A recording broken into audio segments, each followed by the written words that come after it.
Welcome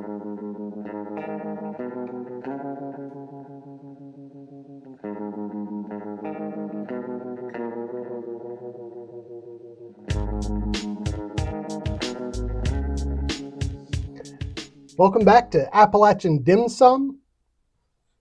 This is episode 22, Coffee Service. Yes. Yeah, I was waiting for where we are in the ever-growing number of numbers that our episodes are broken down into. And it's coffee service this time, so we're having coffee. This is the wrapping up of our general broader episode where Redemption. We start with appetizers, go to the main course, which is Shawshank Redemption, have desserts, what we're looking forward to, and then just coffee service, kind of a summary, something that ties back into the stuff that we talked about during the previous parts. Yep. And this coffee service, what we're going to do is we're going to talk about Stephen King films and properties that are made from his stories that aren't horror. Yeah. That's really what we're going to do. Surprisingly high number of those. Yeah. And one of those things that I didn't really realize about him until getting older and realizing there are multiple things that were produced based off of stories of his that I had no idea they were all tied to him. You know, I think the first one for me was Stand By Me. I had no idea Stephen King had anything to do with that. That just seemed like such a summer drama movie about kids growing up, and it's like would have never even thought to think about Stephen King being related to that. So lots of surprises in his little repertoire of stuff that he's written over the years. Yeah, one of the things that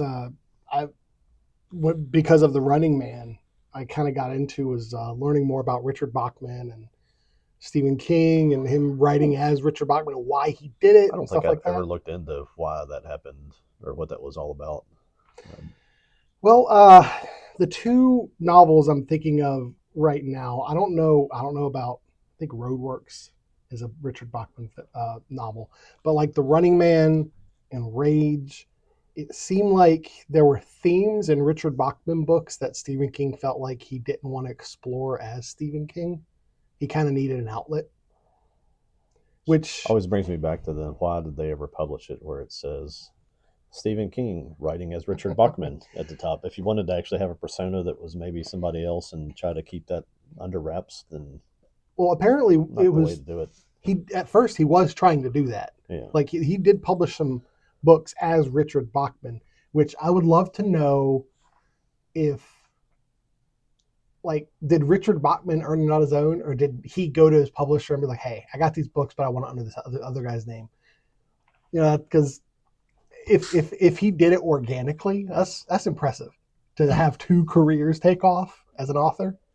With somebody as weird as Stephen King, I wonder if it was like he walked into his room where he's going to write and he'd like put on like a little outfit and be like, I'm Richard Bachman. Well, he was saying that, like, Richard Bachman did have his own voice and he had his own themes and things like that, it didn't go as far as him thinking Richard Bachman was a different persona. Yeah. You know, he always understood the difference between how that he was Richard Bachman and Richard Bachman was him. What a mental case would say. I'm not two people. But yes, I am. No, I'm not. Yes, I am. and I understand this is hindsight. But reading The Running Man, it's clearly Stephen King. You know, like the way he writes, the words he uses, it's Stephen King. I totally get why people caught on. I think I said it in the last one. It may have been just us talking outside of recording that this was the first thing. Running Man was the first thing that I read from him. Early teens, you know, maybe 12, 13, in that age. I think when I read this, and then I followed it up with The Dead Zone right after that. Okay. And I can say from reading those two, even though I don't remember explicit details on those, that they did not seem like they were written by different people. It's the same writing style in both of those. I thought the Dead Zone was actually a really fun follow-up to reading The Running Man because it kind of took me into a different way of storytelling, but it was familiar because of having just read The Running Man from him. Mm-hmm. Running Man was really like a really cool action story. This was kind of more of a character study on the guy that was the main character in the Dead Zone. And another great movie, or another great book they did make a movie of that probably just wasn't quite up to par with the budget and stuff like that. And wasn't bad because it was like Christopher Walken and uh, Martin Sheen, I think, was in it.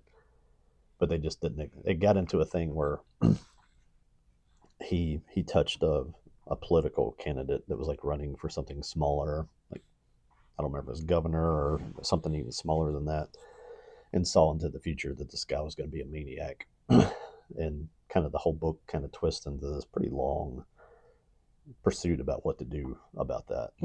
Because in the Dead Zone, he gets in a big car crash, goes into a coma, and when he wakes up from the coma, he can touch items and see things. That was a TV series, right? I think they did do a TV Yeah, series. I think I saw maybe a couple of episodes of the TV series. They try to, I think they try to take some of the more powerful parts of the book and try to work it into the movie, and it's okay.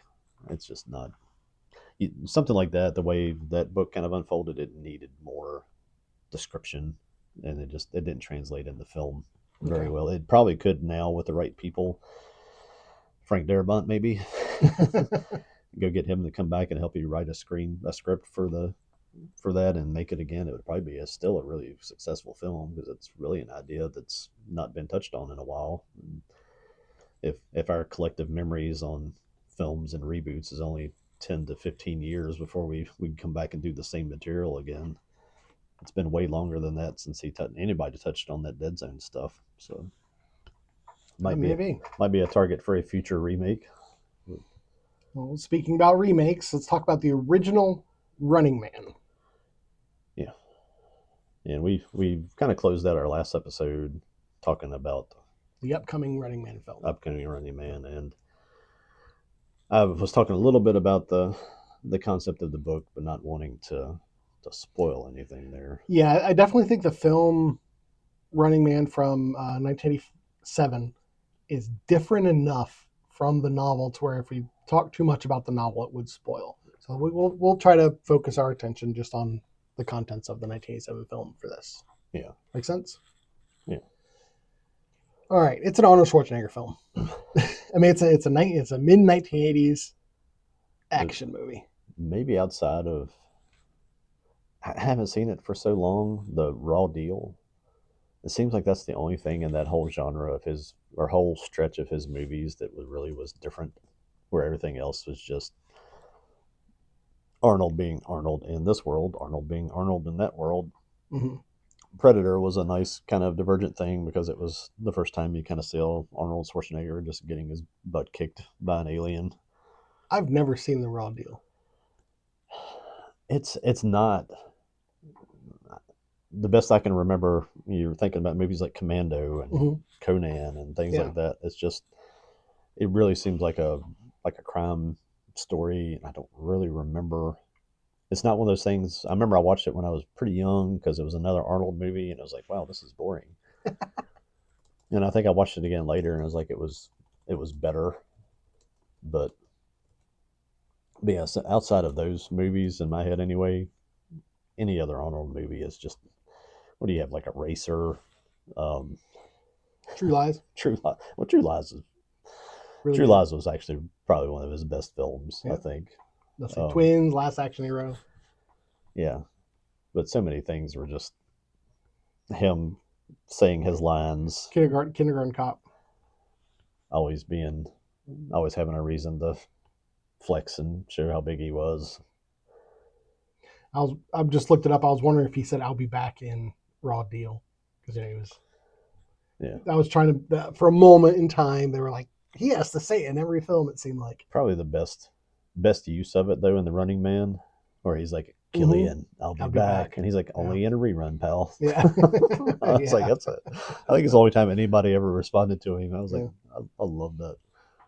I mentioned that in the last episode that Richard Dawson from The Family Feud plays Killian in that, and that's probably my favorite part of that movie. Actually, is just him being such a quirky, weird dude on Family Feud where he's just dealing with people giving ludicrous answers and walking up and just kissing on the mouth every woman every there, woman. whether or not she's 18 or she's 88.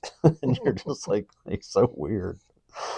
But him actually playing a bad guy and a good bad guy in that, I think that's my favorite part of that film anyway, is just his portrayal of Killian. I've seen it twice. I saw it when I was a kid, and I thought it was boring as a kid. I saw it as an adult, and it's fine. It's whatever. But the last time I saw it, one of the things that struck me was how much it was like Mega Man. Because in Mega Man, you have you play the blue bomber, and you have to attack like Woodman, Airman. Like all the bosses are themed with some sort of like gadget or some sort of nature, and that's kind of how it was in the Running Man. The hunters all had their own like shtick. I don't know. There probably was some video game feeling movies before this, but it definitely was one of the first ones that kind of was like watching a video game Yeah. play through with actors that I can't even remember the order of them. I think was it Sub-Zero first? I'm trying to bring up the names of the hunters. He goes I think Sub-Zero, Sub-Zero and then he was goes Buzzsaw. And then, yeah, because the first one, I remember the Sub-Zero is like, hey, Killian, here's Sub-Zero, now Plane Zero. And then I think he gets Buzzsaw with his chainsaw, and as they're walking away, he's like, what happened to Buzzsaw? It's like, oh, he had to split. Then he gets Dynamo, the electric opera singing dude, and then they That was the guy in the light bright suit, right? yeah, just so weird. It has like a Spartan type thing on his head, and he's literally looks like just a board of Christmas lights, and riding around in like a little Mad Max looking dune buggy, and somehow another shoots electricity out of his hands at people and sings opera. It's just so weird. The thing that really struck me about the novel, not like I said, I'm not going to get into it. It's just, but the tone of the novel is very different than the tone of the film. Yeah, it's not nearly as, I mean, stuck in the 80s is the best way I can say it. Like I didn't feel like the novel takes place in 2025, and I don't feel like the novel feels like it's a 1980s set in the 1980s. yeah. But the movie definitely is. Fireball is the last person, and Captain Freedom was Jesse Ventura. Yeah. Sub-Zero, Buzzsaw, Dynamo, and Fireball. Looking at the cast, I know it's an aside from stuff. He's just barely, maybe has a line side character. The guy that plays Sven, who is like Killian's bodyguard, trying to see if it shows on here. God, he's only 6'3". He's the one that like even Arnold kind of like squares up with him when Killian's talking with him. He looks like twice the size of Arnold. So I don't know what they did. Had him stand on a box. He says he's a Danish stuntman and bodybuilder and strongman competitor. So he was actually doing those things where they lift the boulders up and sit them on pillars and stuff like that. And still alive. Good on. I was looking him up. I was thinking, man, he had to be like 6'10". He's like 6'3", but I guess Arnold's only like, he's just over 6'2". Yeah. I just looked it up. Yeah. Arnold's not as big as you think he is. Yeah.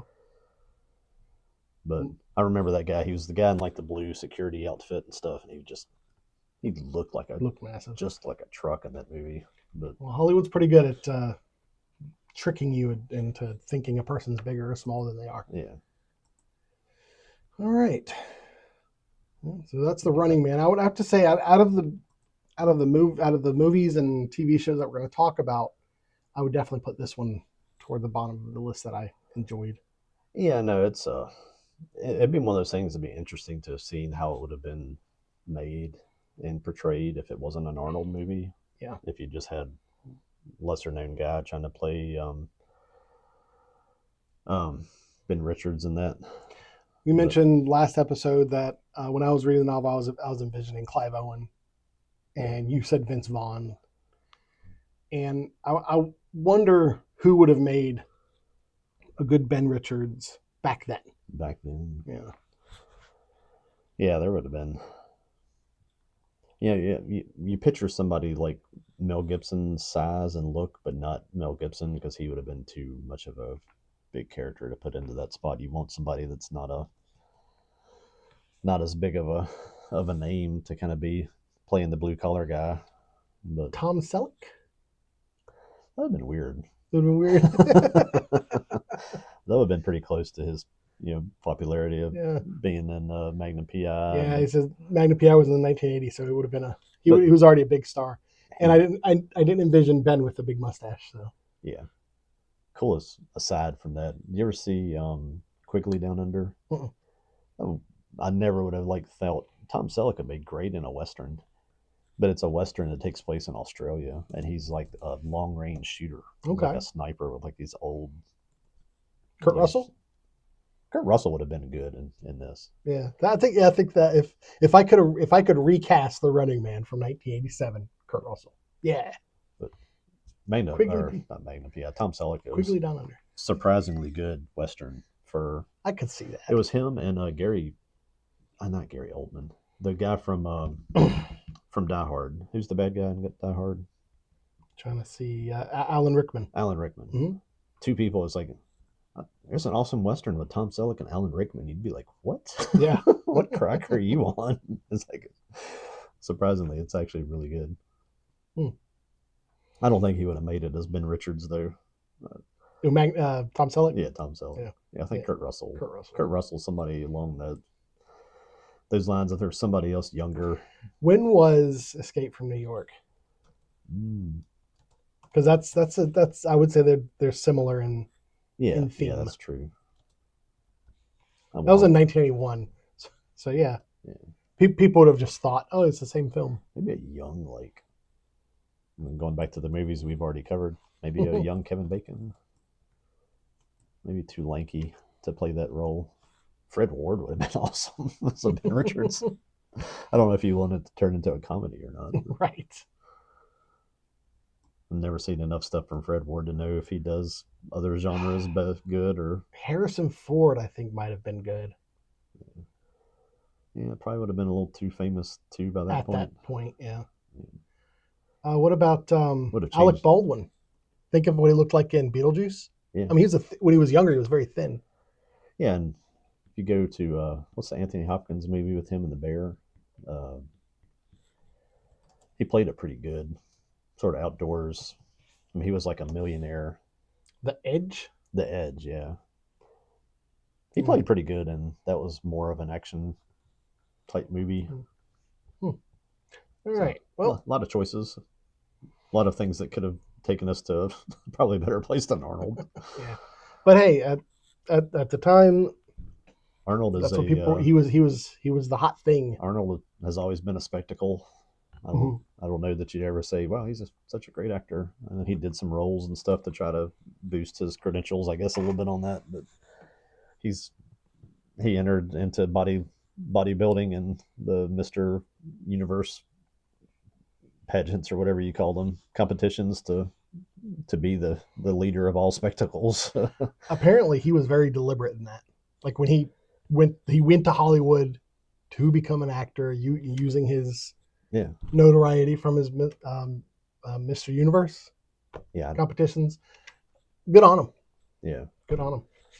Like the first thing he was in, like the Hercules in New York, they actually dubbed him. They dubbed him because you couldn't understand him. He still wasn't speaking. Yeah. It wasn't too long after that they did Conan, but they kept his lines down to a point to where it was manageable. It might have been like they might have did Jackie Chan with some of his first films, where they would like tell him what the line was, and he would just like say it. He didn't know what he was saying, but he would say like the person told him what the line was. Yeah.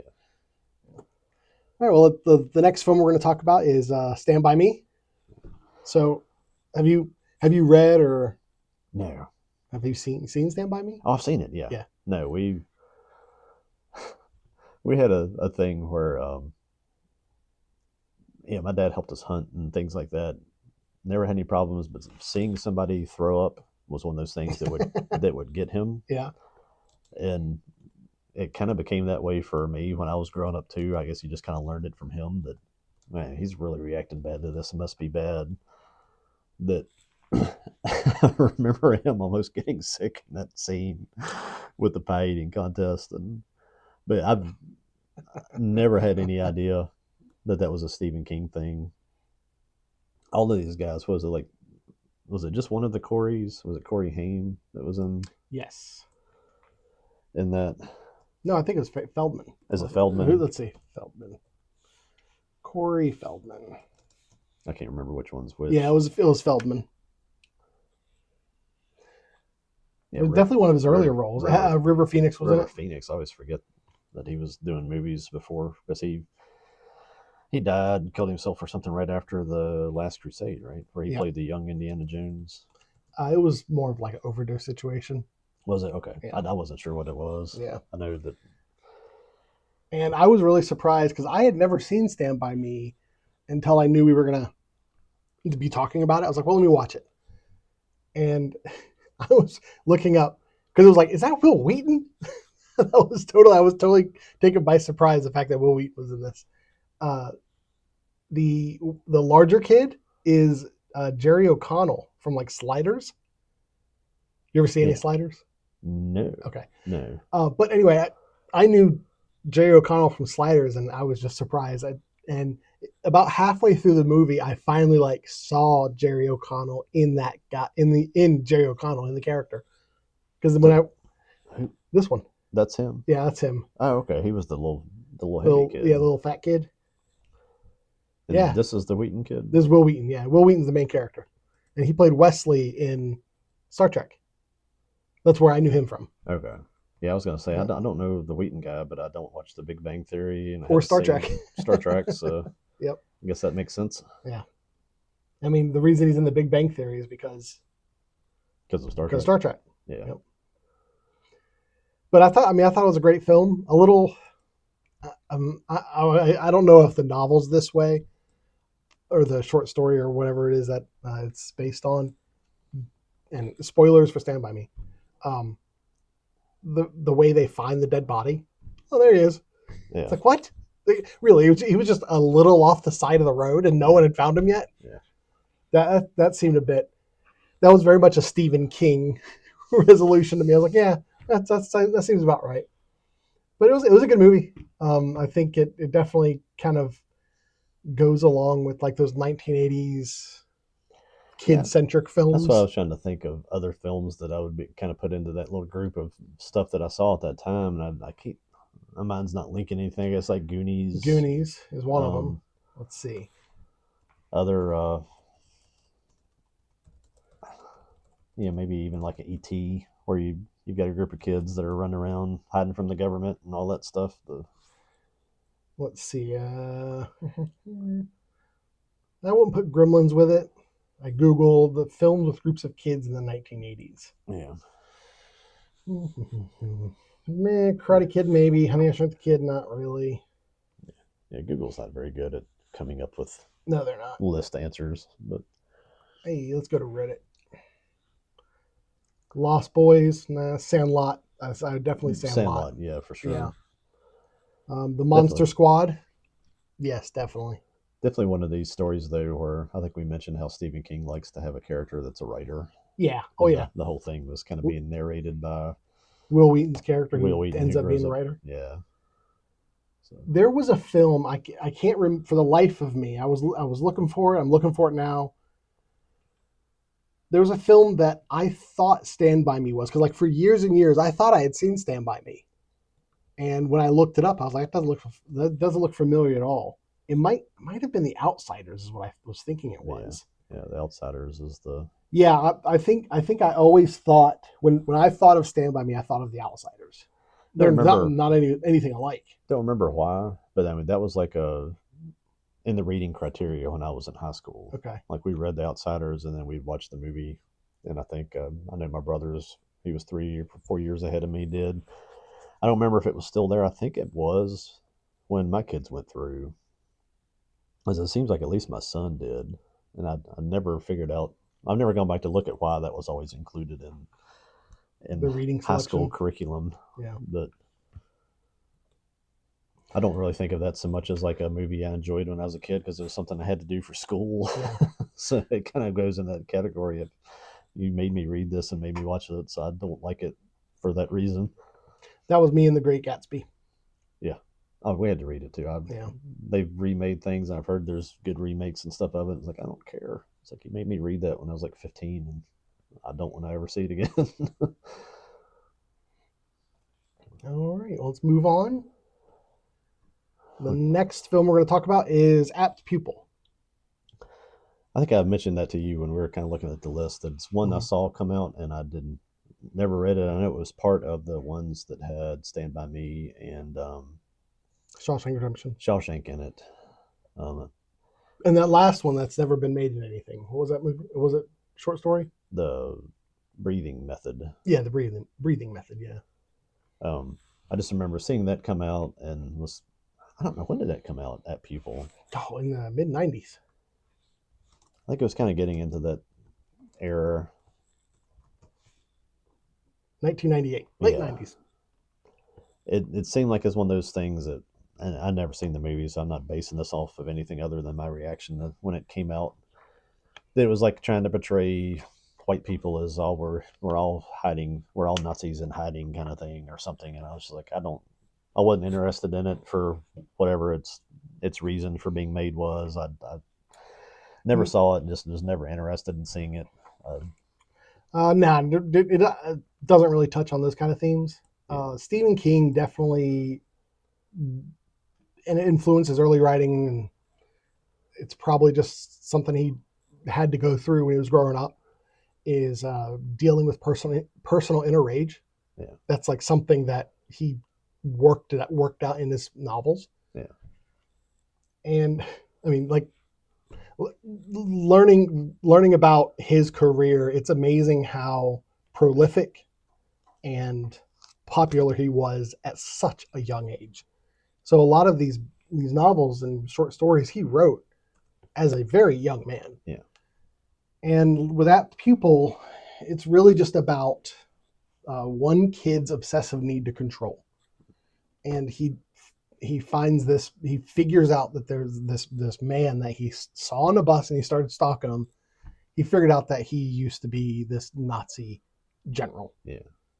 And he blackmails him. Tell me about the stuff you did. And eventually they start feeding off each other, essentially. Yeah. The movie was good. The short story goes farther than the movie goes. I'm gonna spoil it. Doesn't matter. At this point, 1998, and whenever the short story was written, 1982 or something on the book. Yeah.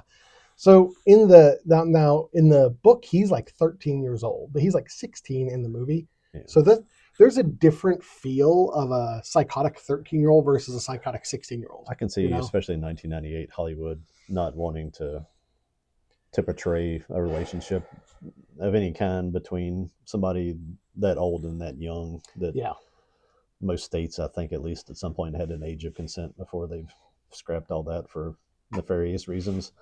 Of 14, so 13 coming in under that would have been probably taboo to. Yeah, even though 18 is the age of adulthood in our culture, 16, because that's like when you can drive. That's like almost like we consider it like a midpoint between childhood and adulthood. And actually, in a lot of criminal punishments in Virginia, 14 is an age of consent. Okay, so there you go. When you get into laws that get in, with like a 19-year-old dating somebody in high school and things like that, where they say at 14 you do take a bit more responsibility for yourself. Yeah. Okay. Yeah, comes different punishments than if it was a 12-year-old or a 13-year-old. At 13, it's a little close to innocence. Yeah. Well, 14 should be, but unfortunately, it's. Yeah, I think 16 sounds good, but I think that's why in the short story, I think that was a part of it. Is this kid was close to innocence, but he was anything but innocent. Yeah. And the pleasure he was taking out of controlling this elderly man was disturbing, and it was still disturbing in the film. probably go back and watch it at some point. I remember at the time as one of those things. Yeah. I was just out of college, and you come through college, and you get your first exposure to liberal college professors, and just get tired of this little bubble of imaginary oppression that these people that are making $200,000 a year live in. Mm-hmm. That when stuff comes out and it's still things that they were talking about Nazi this, Nazi that, and when I was in college in the mid '90s, Right. I can't imagine how much worse it is now. That people that don't even understand the history of World War II and what Nazism and socialism, what that struggle between those two even was, throw that word around like it's just fresh air at this point. And coming out of college at that time, that coming out, I was just like, I'm tired of hearing this kind of crap already. In the case of Apt Pupil, it was like the guy was a literal Nazi. Yeah. And in the novel, both in the novel and the film, it shows that they're feeding off of each other with this relationship that they have. Not only like the older man helps the younger boy at one point get out of some trouble in school. It becomes a symbiotic relationship, but a relationship where they both are corrupting one another. Yeah. It turns into murderous intent. Yeah. They start killing homeless people and stuff like this.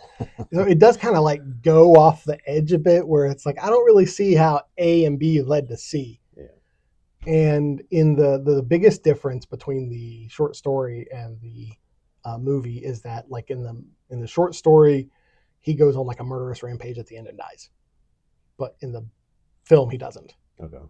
So and I think there was probably you were talking about like just what people were willing to make in films back in the 90s. I don't think they were willing to portray a 16-year-old kid going on a murderous rampage and getting killed by cops.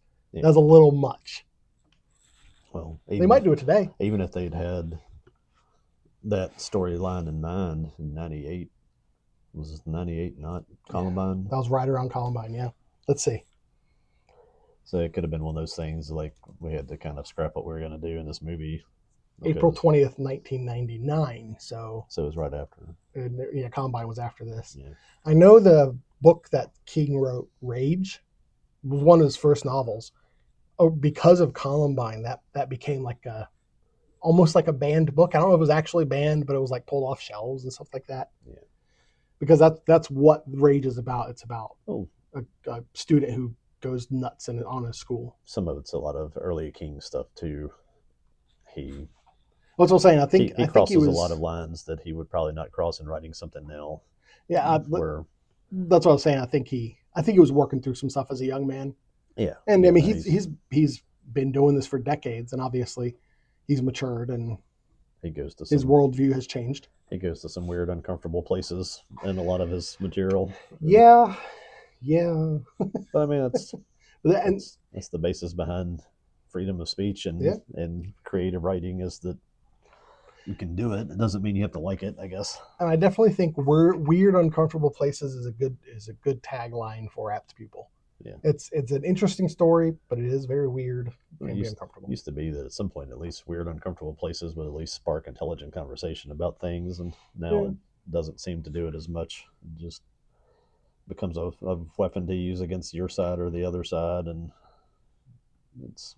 I often wonder if that's just if things have changed and have become that way, or is it just, are we aware that it's that way because of social media? Because it could have been that way back in the 90s. We just didn't know about it.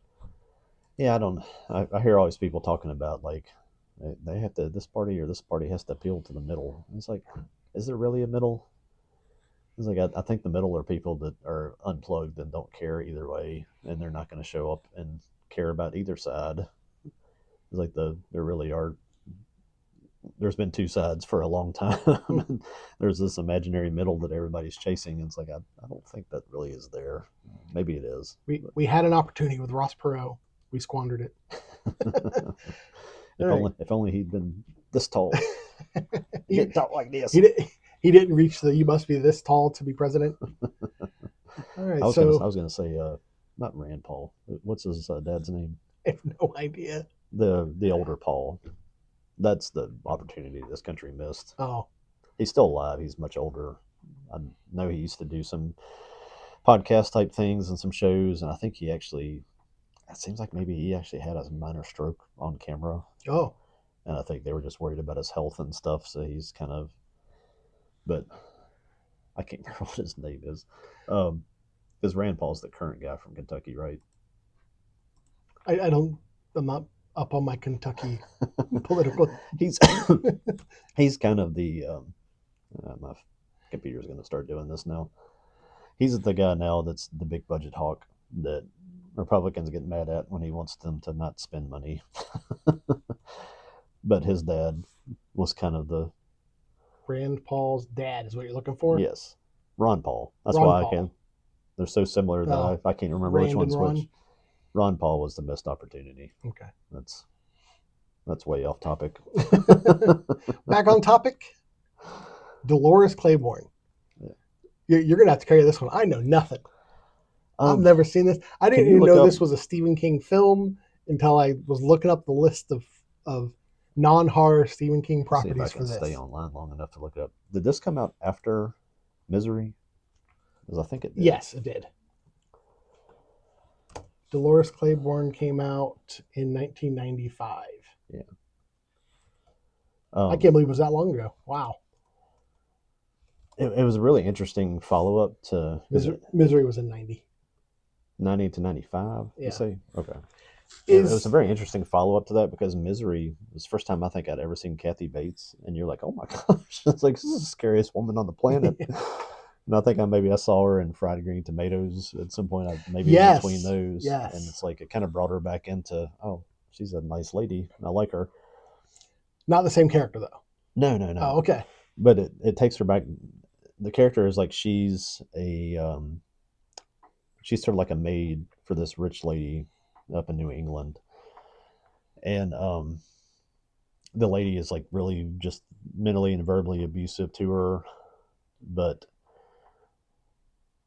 are we good spoiling stuff? Yeah. Okay.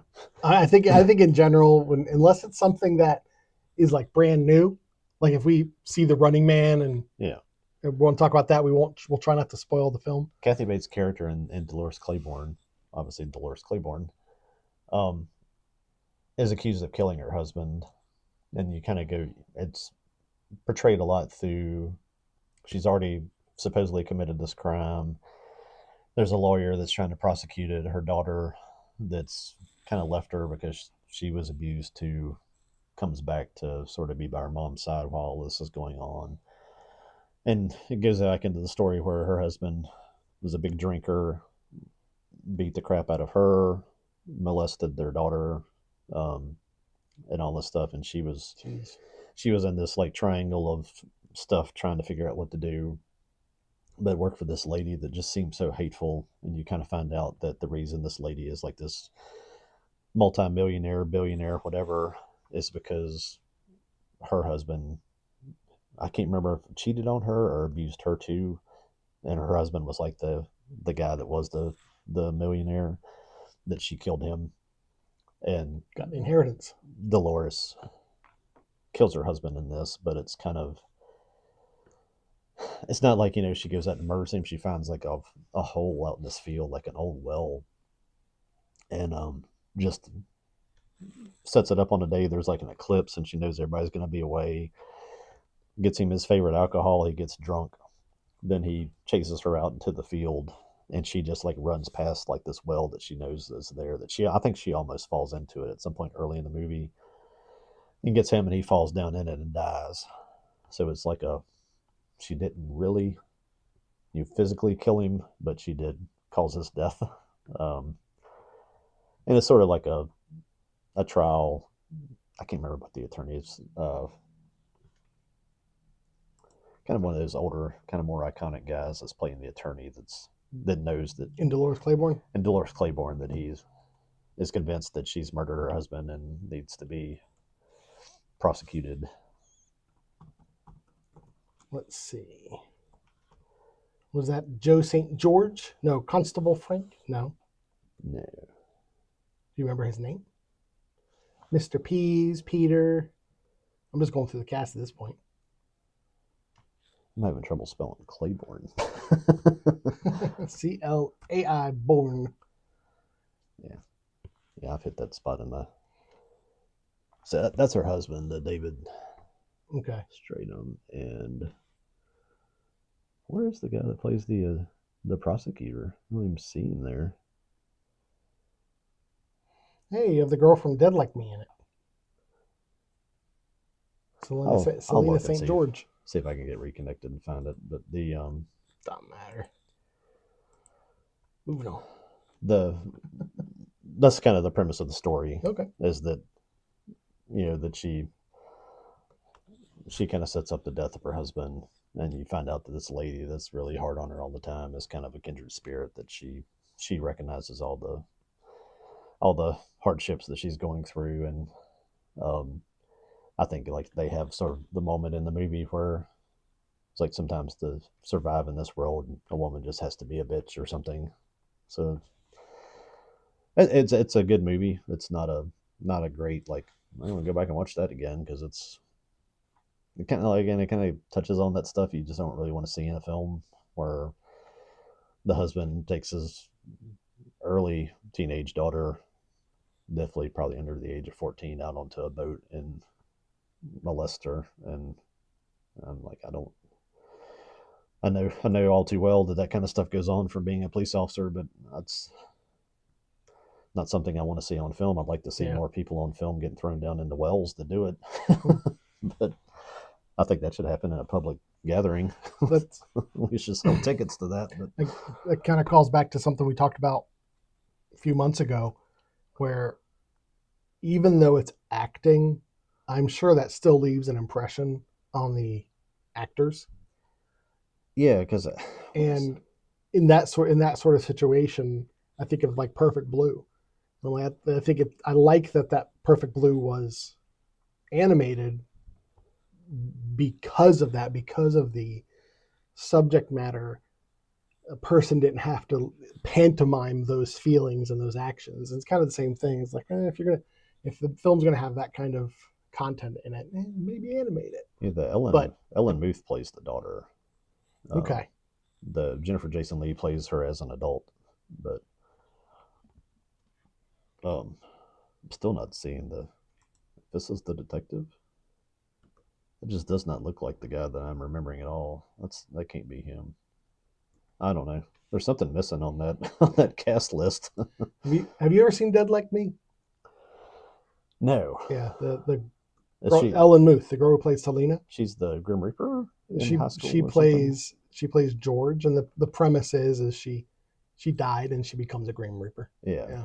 I remember it's fun. I think I saw that on like a Netflix or something. I was like, this seemed like a pretty cool idea, and there's whatever reason I never started watching it. So. And there's a early to mid 2000s. There's like a feel to shows during that period. Yeah. It's a mid 2000s show. It feels like it. Like when you go back, I've watched it in the past year or so. Rewatched some of the episodes, and it definitely feels like a mid 2000s show. Christopher Plummer is the guy that plays the. Oh, okay. Why he's not on that list, I don't understand. That's weird. But yeah, he's kind of an iconic older guy. From The Sound of Music to now, he's been in films ever since before I've been alive. But yeah, he's really good as the detective, or maybe the attorney. I forget what the role is, where he's trying to pin her down on that she's guilty for killing this guy. And it's a good story. At the time, I remember when it came out, I wasn't really up for watching dramas. I was a teen. I was like, that's a drama film. I don't want to watch that. That's like Legends of the Fall. I don't want to watch that. It was one of those things. It was like my two exposures to Kathy Bates were Misery and then Fried Green Tomatoes. So I'm like, what on earth is this going to be? And I kind of watched it just out of that. Honestly, I probably wouldn't have watched it if it wasn't for Misery. I remember it's not that bad now when you see it. And I've talked about those experiences you wish you could kind of bottle, like when we see the chess piece go through the poster in Shawshank Redemption, and you get that reveal for the first time. That scene in Misery where she's she's blocking his feet and she's got him tied up and she gets the big sledgehammer. And you're like, they're not going to show that, are they? Crack. And she goes like that, and you just watch like the foot go over, and you're sitting in the movie theater, like climbing up in your seat, like, oh. It's like, there's way better special effects now, but at the time, that's like one of the most graphic things I think I'd ever seen, and or one of the most uncomfortably graphic things I'd ever seen. It kind of ties you to an image with Kathy Bates. It's kind of hard to disassociate her with that. She's an awesome actress. She's done some pretty crazy, all over the place roles over the years. Right. What you got next? The next is Hearts in Atlantis. I don't know that I've got a lot to. I've watched that like one time. Same here, and it was like right when it came out. When I was putting together, getting the pictures and stuff, and putting together this list, my memory was that it was Haley Joel Osment that played in this. Like, no, it's Anthony Yelkin, the guy who played the guy who's passed away at this point, but he played in Star Trek. Yeah, I always think of him from The Green Room. Yeah, The Green Room. He's great. That's one of my. It's not like I hate to say it's a favorite movie, but man, I really like that movie. It's probably wouldn't make it into like a top 20 list, but it's such a good movie. I think my favorite film of his is called Odd Thomas. Odd Thomas is very good. And the movie where he's the therapist at the high school with Robert Downey Jr. is a great movie. I haven't seen that. Let's see. Charlie Bartlett. Okay. Or wait. Does he have like a notebook that he writes in? Yeah, like he's been like kicked out of all these schools, and he comes to Robert Downey Jr.'s school and starts dating his daughter. I think I may have seen that, but I think Kat Dennings plays the daughter. Still one of the, I think, most underappreciated women in Hollywood. I think she's gorgeous. She doesn't end up in very many movies. Hopefully because she doesn't want to. Yeah, she's got that TV show, Two Broke Girls. Yeah. So yeah, maybe that took she's her. Busy. But yeah, Anton Yelchin was a kid in this. Yeah. I guess the only time I've ever seen him is sort of like a child actor. Everything else he was late teenager, early 20s, I mean, he did, let's see, that was in 2001, so yeah. But I think it's one of those things that we'd seen so many of his movies before we saw Hearts in Atlantis and went back, and it was like, is that same guy? I was like, yeah, it's him as a kid. But now, even though I wouldn't put this in the horror film, it is kind of supernatural. So that it does. The only thing I remember about this movie is that it's one of the ones that when I was reading some stuff about Stephen King at one point, that he has the low men from the Dark Tower series. He specifically says that's who these guys are. Oh, okay. So the guys that are the people that are trying to break the beams in the Dark Tower. Low men in yellow coats. The low men in the Dark Tower series a lot of times are the people that look like they look like a man, but their heads are rats or crows or some other kind of vermin that he worked them into the story. And that's honestly, that's all I remember about this movie. That actually makes me want to read Low Men in Yellow Coats and then rewatch Hearts in Atlantis. Yeah, I want to definitely rewatch it. Kind of like we were talking about with The Running Man, where the novel is so different from the film that it's like, why even associate them? It sounds like this might have been kind of the same situation, where by the time the film actually got made, it was so different from the novella. I kind of want to go back and look for more ties, because I don't think I'd read through all the Dark Tower stuff by the time I'd watched this. So I definitely kind of want to get refreshed on that, then like go back and hunt for, even if it's nothing but just a movie that gives you nods to things. It seems to me like that'd be fun to do. Yeah. I think I may have told you one time, I went to Fincastle to walk around downtown with the kids one year for Halloween as a low man. So I basically went into like a black suit with boots and all this stuff, and I found this like gosh awful like rubber, like realistic looking like crow mask that had like these glass eyeballs, and like it was still warm enough outside in October to where you're inside that thing long enough, it would catch enough condensation from breathing and sweat that you'd have to take it off every once in a while and pour the water out of it. But You talk about some freaked out children in Castle. I was standing there in this like just black suit with like this crow mask, and you would watch little kids like walking around like, "Yay, Halloween candy!" And they like turn the corner and see me and be like, "Holy crap!" So many people like ask like, "What are you?" I'm like, "Have you ever read Stephen King's Dark Tower?" And they're like, "No." It's like, "Well, then never mind. It's not worth explaining."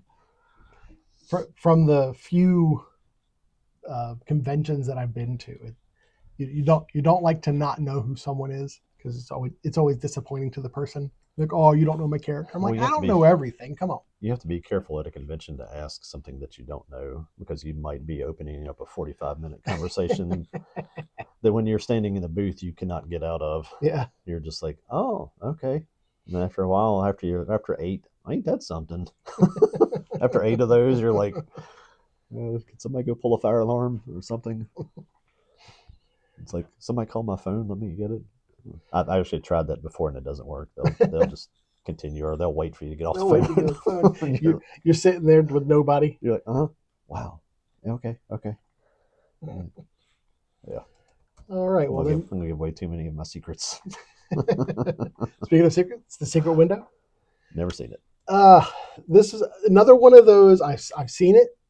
I didn't know it was a Stephen King. Johnny Depp. Johnny Depp, yeah. I was looking at that picture. I'm like, wow. No, that's Dolan's Cadillac. Never seen that. I've seen Secret Window, because that's the one John Turturro. Yeah, John Turturro's in it. Mm-hmm. He just keeps showing up and harassing the crap out of Johnny Depp. That's a good movie.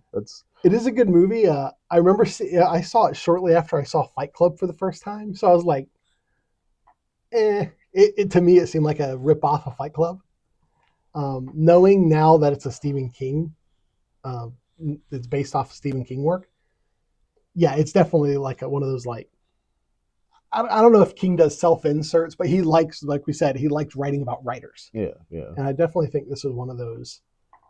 I think where he was the main character was Mort was partly based off of King himself. The last little bit of the Dark Tower series kind of just tails off into some stuff that's so much weaker than some of the early stuff. Mm-hmm. I'm pretty sure at some point Roland and Odetta, or Susanna, whichever way you want to call her, or maybe just Susanna or part of the group with Henry, go and find Stephen King at his house. Okay. And it's it just gets into this, like, the whole self-inserting writer thing, and some of his stuff is just kind of weird sometimes. And I can't even remember why they go to see him.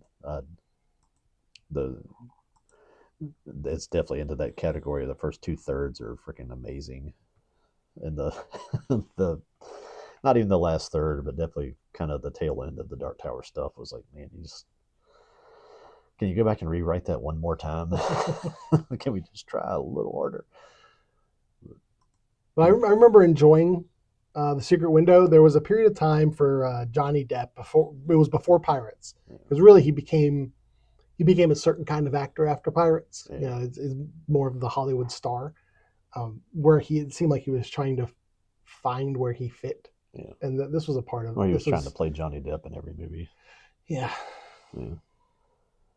Because before this, Edward Scissorhands and this were the only two things I could think of that I'd seen him in. Well, have you ever seen The Ninth Gate? No. Okay. And that's an interesting film. The first Nightmare on Elm Street, he's in there until he gets liquidated. But I don't think I would have even remembered that he was in Nightmare on Elm Street from the time I saw it to the time that I knew Johnny Depp was in it. Let's see what his filmography was before around that time. I remember John Turturro in The Secret Window was just a really menacing, like, just made you want that guy to something to happen to him and go away. It was a good bad guy. Okay, that was, let's see, Chocolat, The Ninth Gate, Sleepy Hollow. Yeah, I think that was probably him starting to kind of break into the mainstream stuff. Yeah. Don Juan DeMarco. I remember that being big in the Ed Wood. I don't know what's eating Gilbert Grape. He was doing a lot of stuff. I always forget that he was in I love Gilbert Grape. I forget everybody that's in that thing. DiCaprio's in it. Fear and Loathing in Las Vegas, Donnie Brasco. Juliette Lewis and oh goodness gracious, what's the Doc's girlfriend in the Marty McFly, the last one where they go back in the Wild West? Mary Steenburgen. She's in Gilbert Grape too. Oh, okay, yeah. That's a great movie. Yeah, the Secret Window was after Pirates of the Caribbean, apparently. Oh, it was. I didn't realize the Pirates of the Caribbean was in 2003. Huh. So in my mind, there was a period between like the Edward Scissorhands and the Pirates of the Caribbean where he was just doing all sorts of stuff. And that was when he was like, it says Chocolat, Sleepy Hollow, Astronaut's Wife, Ninth Gate. Let's forget about Blow. Blow, From Hell. And I would put Secret Window in those kind of films. And Once Upon a Time in Mexico. I wouldn't put him, I don't particularly feel like he was really playing Johnny Depp in a lot of those. Yeah. I get what you're saying, but... yeah, I was thinking it was prior to Pirates of the Caribbean. I was thinking that too, yeah. Even now you see him on like a perfume commercial or something, and he's just still the pirate from Jack Sparrow. Jack Sparrow. Yeah. Or you see him talking in public, and he's like, he's still Jack Sparrow. Apparently, nobody's told him that we're done doing that now. Well, apparently, he's coming back as Jack Sparrow. Or at least they're talking about it. Good for them. Yeah, good for them. But yeah, Secret Window, good film. Again, it's not that really didn't have anything supernatural. It was more psychological. Yeah. So, yeah. You wouldn't know it was Stephen King unless you were told, I think. I think you're getting into this a whole last stretch of the ones you've got listed. My response on all these is haven't seen it. Seen it. Yeah, pretty much. Yeah. So Dolan's Cadillac? Nope. Okay. I have no idea. I didn't even know this was a film.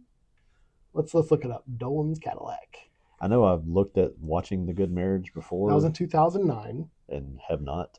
I just remember I've seen it on a list, but Dolan's Cadillac is like... I mean, it has Christian Slater in it, so I'm down. I don't know. I don't have an image for anything from that movie at all. Even like the pictures they're showing is like their marketing stuff. I'm like, nope, missed them all. You could convince me that this was a Mandela effect situation where like this film didn't exist before we looked it up. Yeah. Like, okay, because I had literally never heard of it. Okay. I'm right there with you. A Good Marriage? Yeah. Have you seen this? No. Like I said, I've considered it a couple times. I've seen it on whatever service it was on at some point. And like, I don't know if I want to watch that or not. No, I have no idea. Never seen it. Nope. Same for the next. Mr. Mercedes is a TV series, apparently. That's not tied to any of the Shining Red Rum stuff, though, right? I don't think so.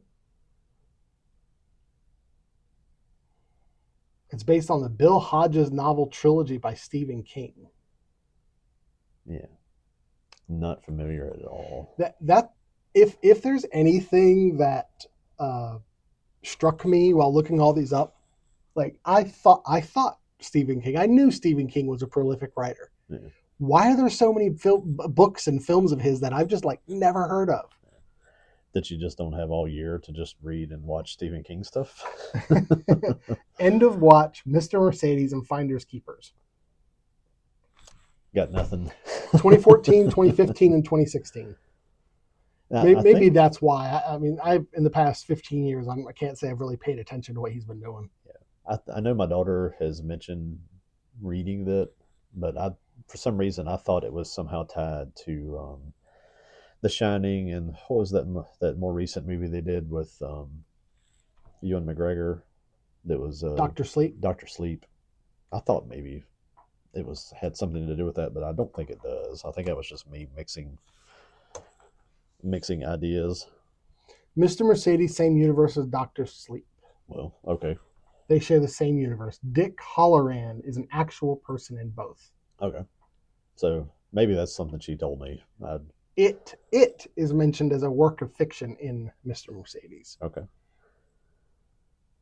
It's, if you're a Stephen King fan, kind of talking about like the Dark Tower gets into the multiverse kind of stuff, I imagine it's fun seeing all these inter-universal references. You have to at least give him some credit too that he does make a lot of random ties between unrelated stories. Yeah. To just, if nothing else, give little things for fans to nods to older stuff and just things for fans to find, and obviously they enjoy it.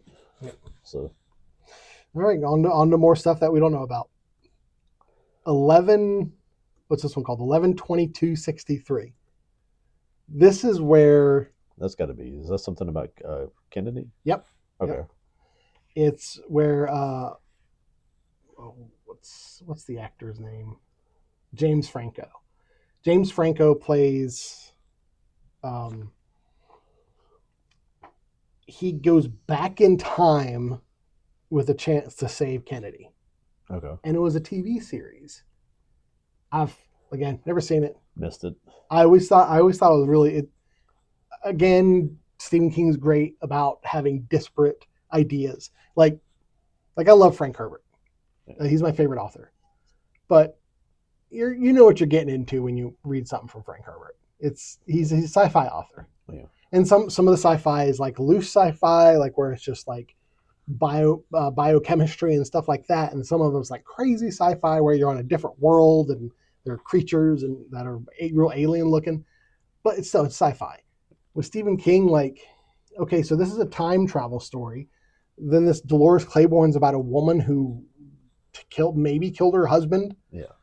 I mean, he's all over the place, and it's great. It's great that he can have so many different ideas for so many different novels. Kind of makes you wonder if he's been outside anytime since like the 60s. Was he just locked in a room with a typewriter? Well, I can't imagine you can have so many ideas if you're not having experiences or reading or something. I don't know. Speaking of being inside under the dome. I remember seeing. I watched an episode of this. That's trailers or something, and it seemed like there was like the dome just like happens while people are in the middle of like their daily thing. Yeah, like it doesn't come on them or anything; it just appears one day. But doesn't it like come down and like cut somebody in half or cut their legs off or something? I think maybe in the trailer I saw it does. I don't recall that. I remember cars running into the dome. Okay. And like people getting mangled from that. Have they only done this once? Was there an older one, or is it just this one? I think it's just this one series. Okay. There was a Simpsons movie that was pretty much the same plot. Yeah, it's 2013, so that's a while ago. This must be. Yeah, no, that's a more intriguing idea than some of the other ones to watch, but yeah. I've never gotten to it.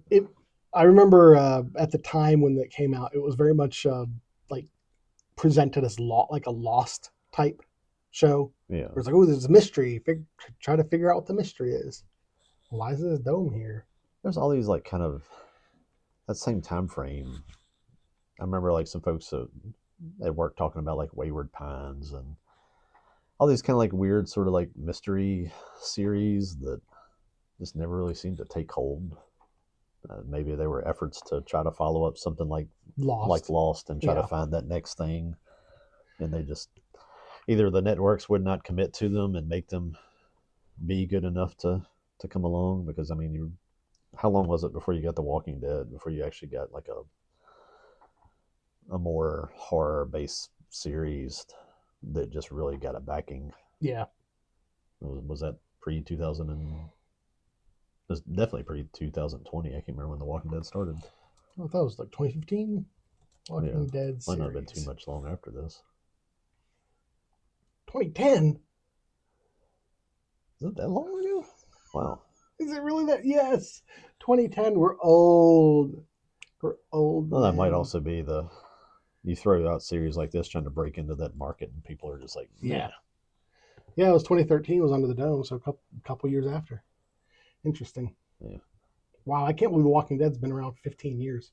I was completely not thinking it was before this came out. Yeah. Oh. Well, before we move on to the next two that we're going to talk about, I just want to say that I really feel like this is a 2-watch list for me. because I've never seen a Stephen King property that I thought was bad. Yeah. So a lot of these I've movies, seen a couple. some of the movies were the horror movies were bad hey, because Graveyard Shift was okay. Graveyard Shift wasn't bad. I like the Big Bat. The what was the cat thing? The Night Walkers or something? Wasn't that a Stephen King? Yeah. They were like That was pretty bad. cat hybrid people. Okay. The caveat is you gotta take some of the early and mid '90s stuff with a grain of salt. Maximum Overdrive was pretty bad. Oh, I've never seen that. Wait, is that the one with the Green Goblin on the front of the truck? That's right, the trailer trucks that trap everybody in a truck stop and drive around. The whole idea was that machines became sort of sentient while sounds like a sequel to Christine to me. While the Earth was stuck in the tail of a comet. But there's so many other things they could have done with it, and they ended up going to a truck stop and having trucks just driving in a circle around them. And every time they tried to get out, somebody got ran over, and it was like, huh, okay, that's exciting. They had little sequences too that were good, like there was a coach and like a little kids baseball team. Mm-hmm. They were on a field and they start trying to get like a sodas after the game, and the machine comes alive and just starts chucking and kills the coach, like nails him in the head. And then like right after that, like a runaway steamroller just comes through the fence of the field and then like chases the kids down and runs over a couple kids, and you're just like, holy crap. And they show all this other stuff going on, like he's driving through the city and there's like a ice cream truck that's like hunting people down, and there's people hanging out of their windows that have been killed with like their hair dryers and like electric knives and that sounds great, lawnmowers and stuff. All these like places you could have gone, and it's like, let's just go back to a truck stop and just have trucks drive around in circles. It's like, there's another one, is maybe the first third of that was good and the second 2/3 of it were just garbage. So the film you're talking about, Sleepwalkers, that was Stephen King, right? Yeah, that's what you were talking about. Yeah, but I thought you would like it because they're like kind of like werewolves. Yeah, no, just... okay. Yeah. That's one of them. A lot of times you wonder why when they remake a film, they remake a film that was really popular, that was good. Yeah. Remake films that had potential but didn't quite get it. I think a modern Sleepwalkers could be good. You can come back and do Maximum Overdrive and do it with technology and stuff now, and it would probably be twice the film. Yeah. But yeah, I'm a dog. But set it in the original. Don't try to like include cell phones and stuff. Like set it in the original time. I'm a dog person, not a cat person. Oh. You can't make a cat werewolf movie. That's so sacrilege. All right, so there is one Stephen King film that I would say I did enjoy, but that's only because I read the book first. Cell with John Cusack. I remember you telling me about that. I've not seen the movie nor seen or read the book. That was the signal that when people heard it turned them into zombies. Essentially. Yeah, it was like, I feel like Stephen King said, I need to have zombies, but like Stephen King zombies. Yeah. And the premise is everybody has a cell phone, and one day everyone gets a call, and when they answer the call, and it's like everyone's called at the same time around the world. And when they answer the call, there's a tone that resets their brain back to like primal state, so they become feral essentially. The Stand is another one. The Stand, like the series they did on TV the first time, was Samuel L. Jackson. John Cusack was who was in the film. Yeah. Samuel L. Jackson couldn't save it. It wasn't great. The Stand tried to kind of stick to the story the first time, and it was just so low budget, and some of the acting was just so not good that it just didn't carry. And then they tried to redo it with like Whoopi Goldberg and people here, and I was like, I didn't even try that. I was like, it looks like you cast it worse than you did the first time. And the Stand for me has very similar trajectory as Dune did for me. Like I love the 1984 film Dune, and so I read the book. I loved the miniseries in the early 90s, so I read the book. And I'm blinded by nostalgia. I've rewatched the miniseries The Stand from the 90s, and I still love it. I still think it's great. I think it does justice to the novel. I'm happy with it. I did not like the remake. Yeah, I didn't even try the remake. There were too I many have the small things that they changed. I have the comic adaptation that I'm pretty sure Marvel did all the Stephen Yep, King stuff, didn't they? I think so. If you could just take that comic adaptation of it and just get somebody's like, make this into a film. Like, here's your script, here's your comic, make this. Don't change anything, don't do anything different. Just make this, put this to film. I think the only way It'd be amazing. I think the only way that will ever happen is if Zack Snyder does it. He seems to be the only director that is okay with doing that. Yeah, Using like the comic as his shooting script. because the comic had the characters right, the being able to draw them the way that you wanted to instead of trying to find somebody to match them and all this stuff was it worked out great. I'm really surprised, and I'm surprised that we haven't seen more serious films made in CG.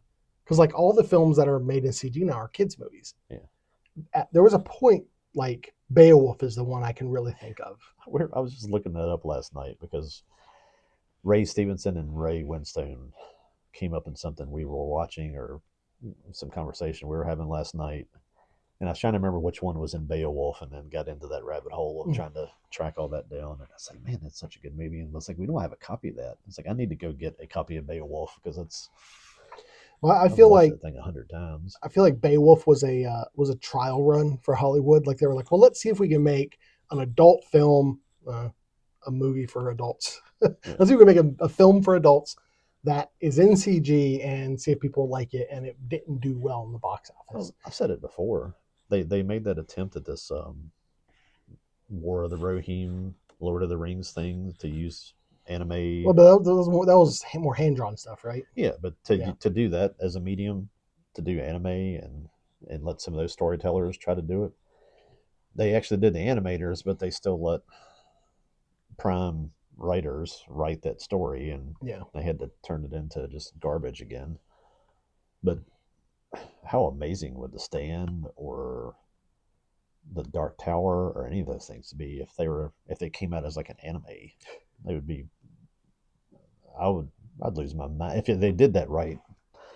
I'd lose my mind over that. But finding that collaboration of people that could get that done. You just have to turn it over to a Japanese company and just let them do it because there's nobody here that would not stick their fingers into it and not mess it up. All right, so I'm gonna go on out of on a tangent here. You're talking about the Dark Tower animation. Okay, so I've said before that I don't really like westerns, but then there's all these western properties that I love.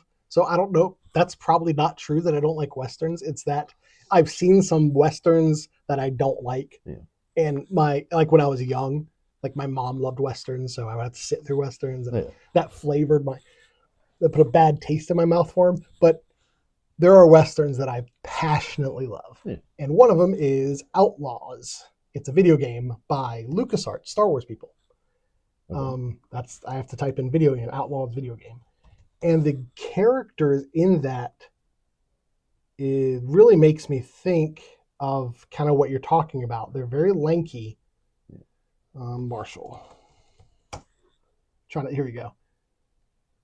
The character design, and that also makes me think of Aeon Flux. Have you ever seen Aeon Flux? Mm-hmm. Okay, Aeon Flux style gunslinger I think would be amazing. I was in college when late at night, what was the show called? You'd get the Max. Liquid Television. Liquid Television, you get Aeon Flux. And I loved Liquid Television. I was probably too young to be watching that stuff when it was out. I was in college, so you would have been like early high school or middle school. Probably, middle school. Yeah. Because it was I had high school overseas because I was a Navy brat. So I watched it before then. So yeah.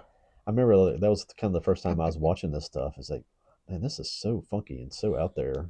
And I was really intrigued and fascinated by it, and I never saw enough of it to understand what the storyline was. I kind of followed the Max more than the Aeon Flux. Max is beautiful. Max was awesome. Yeah. But yeah,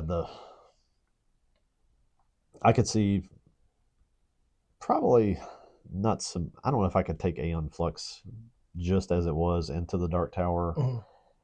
If you get did the Aeon Flux people did they do part of the Animatrix? Yep, I actually pulled up. It's Peter Peter Chung. He did do Animatrix stuff. I remember that it whatever they he did the runner, right? Yeah.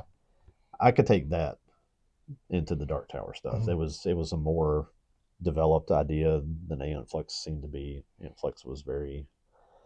It wasn't as simple, or it was more simple than the animation in the Animatrix movie. I'm gonna have to look this short. Apparently, he did in 2017. He did a Ninja Turtle short. I'm gonna have to look that up. That animation too also reminds me of Afro Samurai a little bit. Yeah. I don't think it's the same guy, but no, it's not.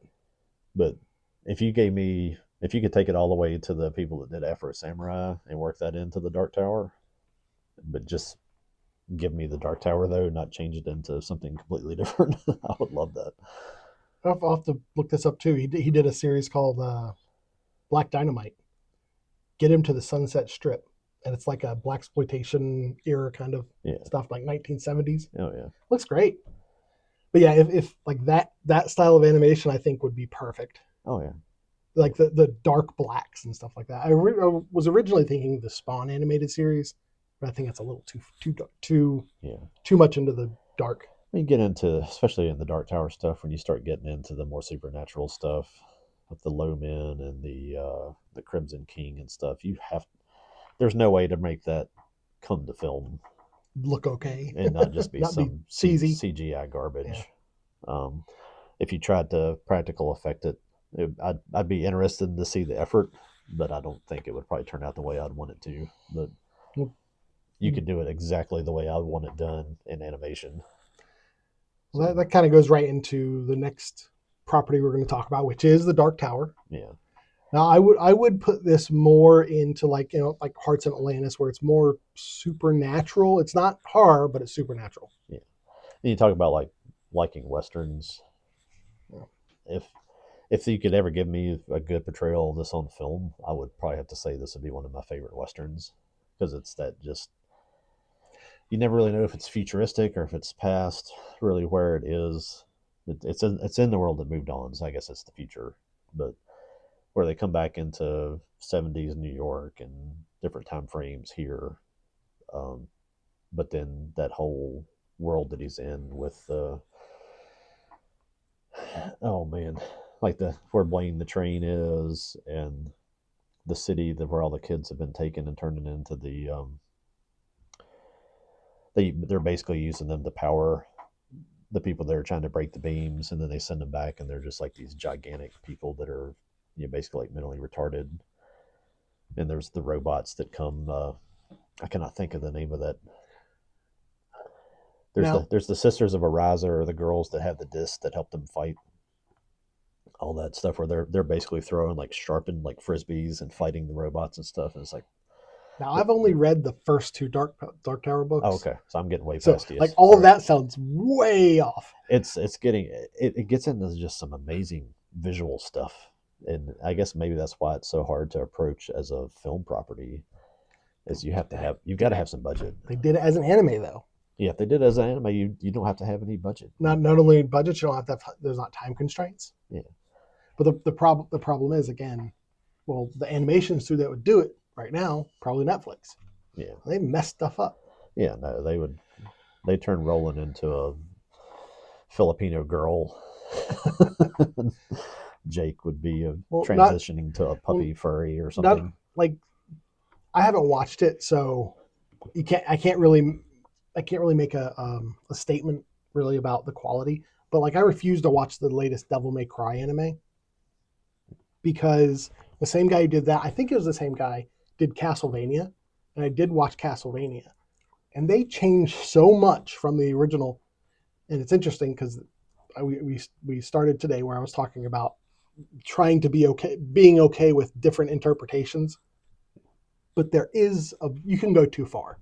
Yeah, there's a certain amount of respect you feel is owed to the original property.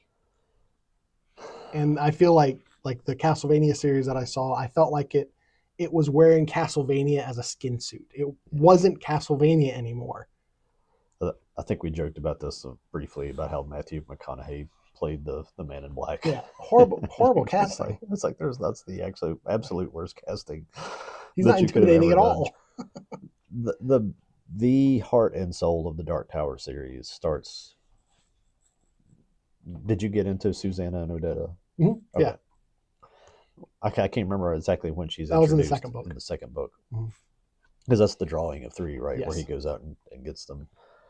The relationship between her and Roland is the centerpiece, the heart of that whole story. And is she in the she's film? Not. That's what I was getting ready to say. She's not even in the freaking movie. It's like, you cannot make this movie and just like, yeah, let's not do Susanna. Okay, so you've seen this film. I tried to watch through it. I have. So as someone who hasn't read the novels, all the novels, I've read 2. If I watch this film, will it spoil anything in the novels? Is it that detached? Because that's why I didn't watch it, because I saw the trailer and I was like, this looks nothing like I think of the Dark Tower. Yeah, it's trying to do just kind of the gunslinger idea, but trying to draw in stuff that's later from it, and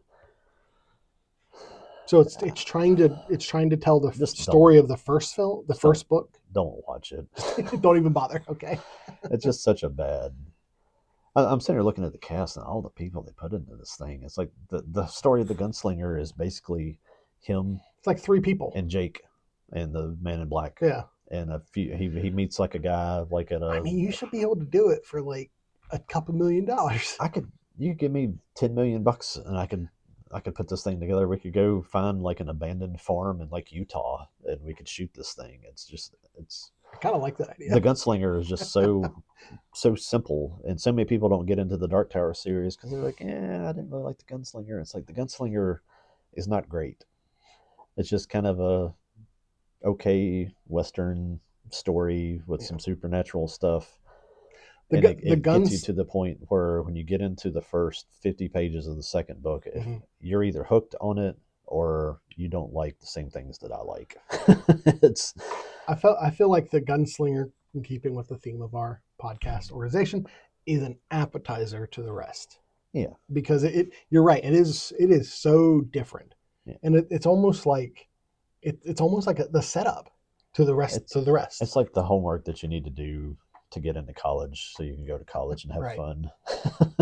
And that's it's not. You can make it as exciting as you wanted to, just as it is. You could shorten it. You could do it as, I don't know what you could do. To just make it a short movie. Just make it an hour and 30-minute movie, and just get the story done and be done with it, and then get on to your second one, because the second one just kind of picks up, and then just it accelerates so quickly into the rest of the story that, I mean, I don't know. I'll probably never see it done the right way in my lifetime. Well, there are people that want to do it. The Mike Callahan, the guy who did Hill House and Midnight Mass and stuff, wants to do it. And I've heard a thing where he was talking about trying to get rights and trying to present like some screenplays, some script ideas to do it.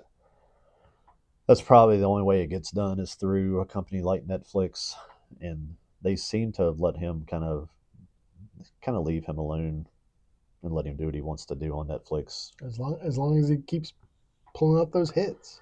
Yeah.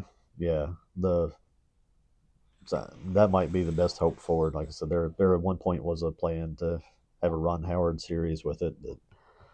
That probably was the last chance for it to actually really be a big movie property.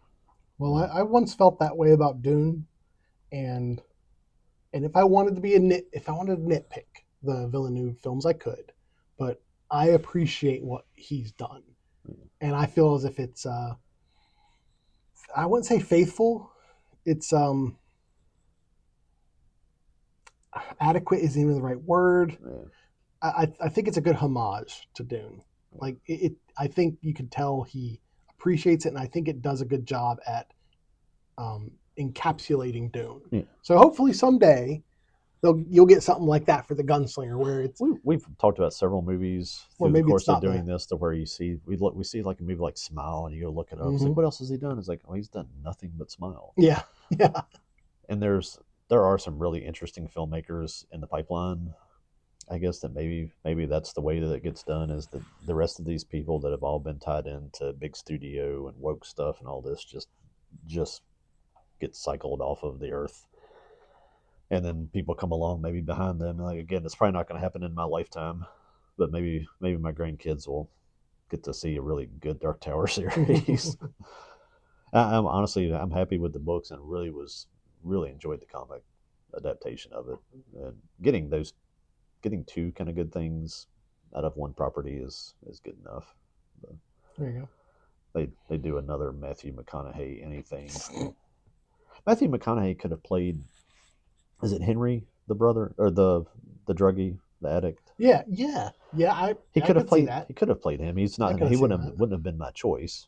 I could see that though. But I could have taken that. The Man in Black. Come on. And just Christopher Walken. Come on. You leave Susanna or Odetta Holmes, the whole character out of it is just that's a weird choice. I wanted to cast her so bad with Naomi Harris, the girl from 28 Days Later. She literally was like, oh my goodness, it's like somebody made an actress that is this character. It's like make the Dark Tower film now. She's too old to do it now. But you see, and that's kind of why you kind of go back to the animated stuff. Like I love. Speaking of series that I love nostalgically, like Tomb Raider, the Tomb Raider Angelina Jolie films. I've watched them in the past 6-7 years or so. They're not great films, but I love them regardless. It's very much in the same like style and feel of like the Resident Evil films. The character, and I would love another movie with Angelina Jolie, but she's kind of old to be doing that now. Yeah. Make it like a CG film. I'd be perfectly fine with that. Yeah. The character relationship between Odetta and Roland and that whole thing is that she's the heiress to basically like the people that invented Crest. Mm-hmm. It's like a toothpaste, like dental billionaire family. She's a black lady, super societal, rich city New York folks, but then she has a split personality, and then her split personality becomes this foul mouth, like Delta Mississippi black woman that's foul mouth and rude and just goes off on everybody. It's hyper aggressive. And then Roland being sort of this old Clint Eastwood sort of late 40s cowboy.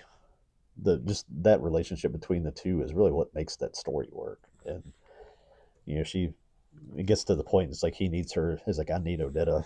She's Susanna. She gets her legs cut off. Like somebody pushes her in front of we'll get into who the somebody is. Pushes her in front of a subway, and she gets her legs cut off in New York subways in like the 70s. So like he's carrying her through this dystopian world in a backpack and teaching her to shoot and teaching her to fight and stuff like that. And they get to parts where it's like he doesn't really know how to deal with her as Odetta early on. It becomes sort of a working relationship where they get in a bad spot. He's like, man, I need Odetta now. And she'll switch to Odetta and just like go medieval on people. And I just love those two characters. And when they get into the part of the Wizard in the Glass, or no, it's not it's the Wolves of Kalhala. The Wolves of Kala is the thing I was talking about with the Sisters of Araza, where Susanna meets these women that fight with like metal discs, like they throw them like frisbees and boomerangs, and they come back to them, and they're like Xena. They're like deadly accurate with them. She becomes my favorite female character in all of imaginary, movie, book, comic history. I love that character from that point on. She's awesome, and like you can't mess that up. And I'm just like, if you can't do that right on film, just don't ever do it, because that's from Xena. Yeah. She had that flying disc. Yeah, and she'd go. Yeah. Xena happened in that world of cable when I didn't have it. So I knew of it, but never watched an episode. Oh, I was a young teen then. Hercules and Xena, I was all about all that. Yeah. And I didn't realize this at the time, but Sam Raimi was up in the production of that. The only reason I even knew her and kind of backtracked into knowing anything about Xena was that she was in the Ash versus Evil Dead stuff. Okay, yeah. And I was like, who is this lady? Lucy Lawless. I was like, Lucy Lawless, I know that name. I was like, oh yeah, that was Xena. Mm-hmm. I was like, all right, so I might never watch the Green Mile film. Like I said, I kind of have a soft spot for Stephen King stuff. Like I everything I haven't read a lot of his novels, but every novel I've read of his I thought was very good. So I kind of give him a wide berth on the films. So I liked Sleepwalkers. I did. I was a kid when I saw it, so maybe that colored it. yeah. But Tommy Knockers, bad CG and everything. Yeah, yeah. I seem to remember, kind of remember that poorly too, but I don't remember it was very well. It was, even at the time, it was panned. I mean, it was a TV movie. Yeah. You can't expect so much from a TV movie. Then it followed the TV It, right? Yeah, like they made the TV It. They just went to come find another property of his to make, and they chose that, and I was like, well, you guys had like a $300 budget left apparently to do this. Yeah. I think there was better CG on the cartoon reboot than there was Tommy Knockers. All right. Well, the last property we're going to talk about is the Green Mile. Yeah. So the first thing I want to say about this is part of what got this film made is Tom Hanks was supposed to be in Shawshank Redemption. Okay. He was like on the short list for Andy Dufresne, but he obviously wasn't. And because he was in Forrest Gump. Right. And Frank Darabont was like, I've got another property that you would be perfect for. Yeah. Yeah.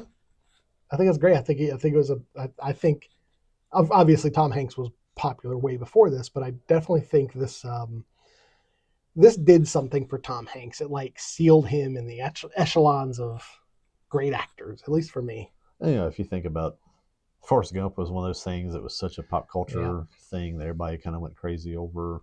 But like, and you need to come back with something solid after that to kind of just be like, I'm not a flash in the pan thing. And he'd done so much comedy before all that there probably couldn't have been a better role for him to come back and do than this. I kind of feel like if we were talking about Johnny Depp a little while ago, like if Forrest Gump was Tom Hanks, Pirates of the Caribbean, I don't know if that even makes sense, but in my mind it does. And then instead of playing into that, like Johnny Depp went and did Willy Wonka, which seemed like he was just doing a version of his Jack Sparrow character. Yeah. And Alice in Wonderland with the Mad Hatter, it's like he kept with these like wacky characters. Tom Hanks didn't do that. So after he had this majorly popular film, he went and did something drastically different. Well, he had done Saving Private Ryan right before this too. Okay, yeah. So I mean, you're building that whole repertoire. I was trying to remember where Saving Private Ryan was, if it was before or after. It was right before. When was Castaway compared to? That's kind of what I was getting ready to say about this. Castaway was right after this. If he'd gone straight to something like Castaway from Forrest Gump, I don't think Castaway would have. I don't think people would have had the patience for Castaway. No. But I think because it was like, bam, Green Mile, bam, like Saving Private Ryan, and it's like, oh wow, here's another one. This guy knows what he's doing. That you tolerated Castaway and how long he was on an island with talking to a volleyball.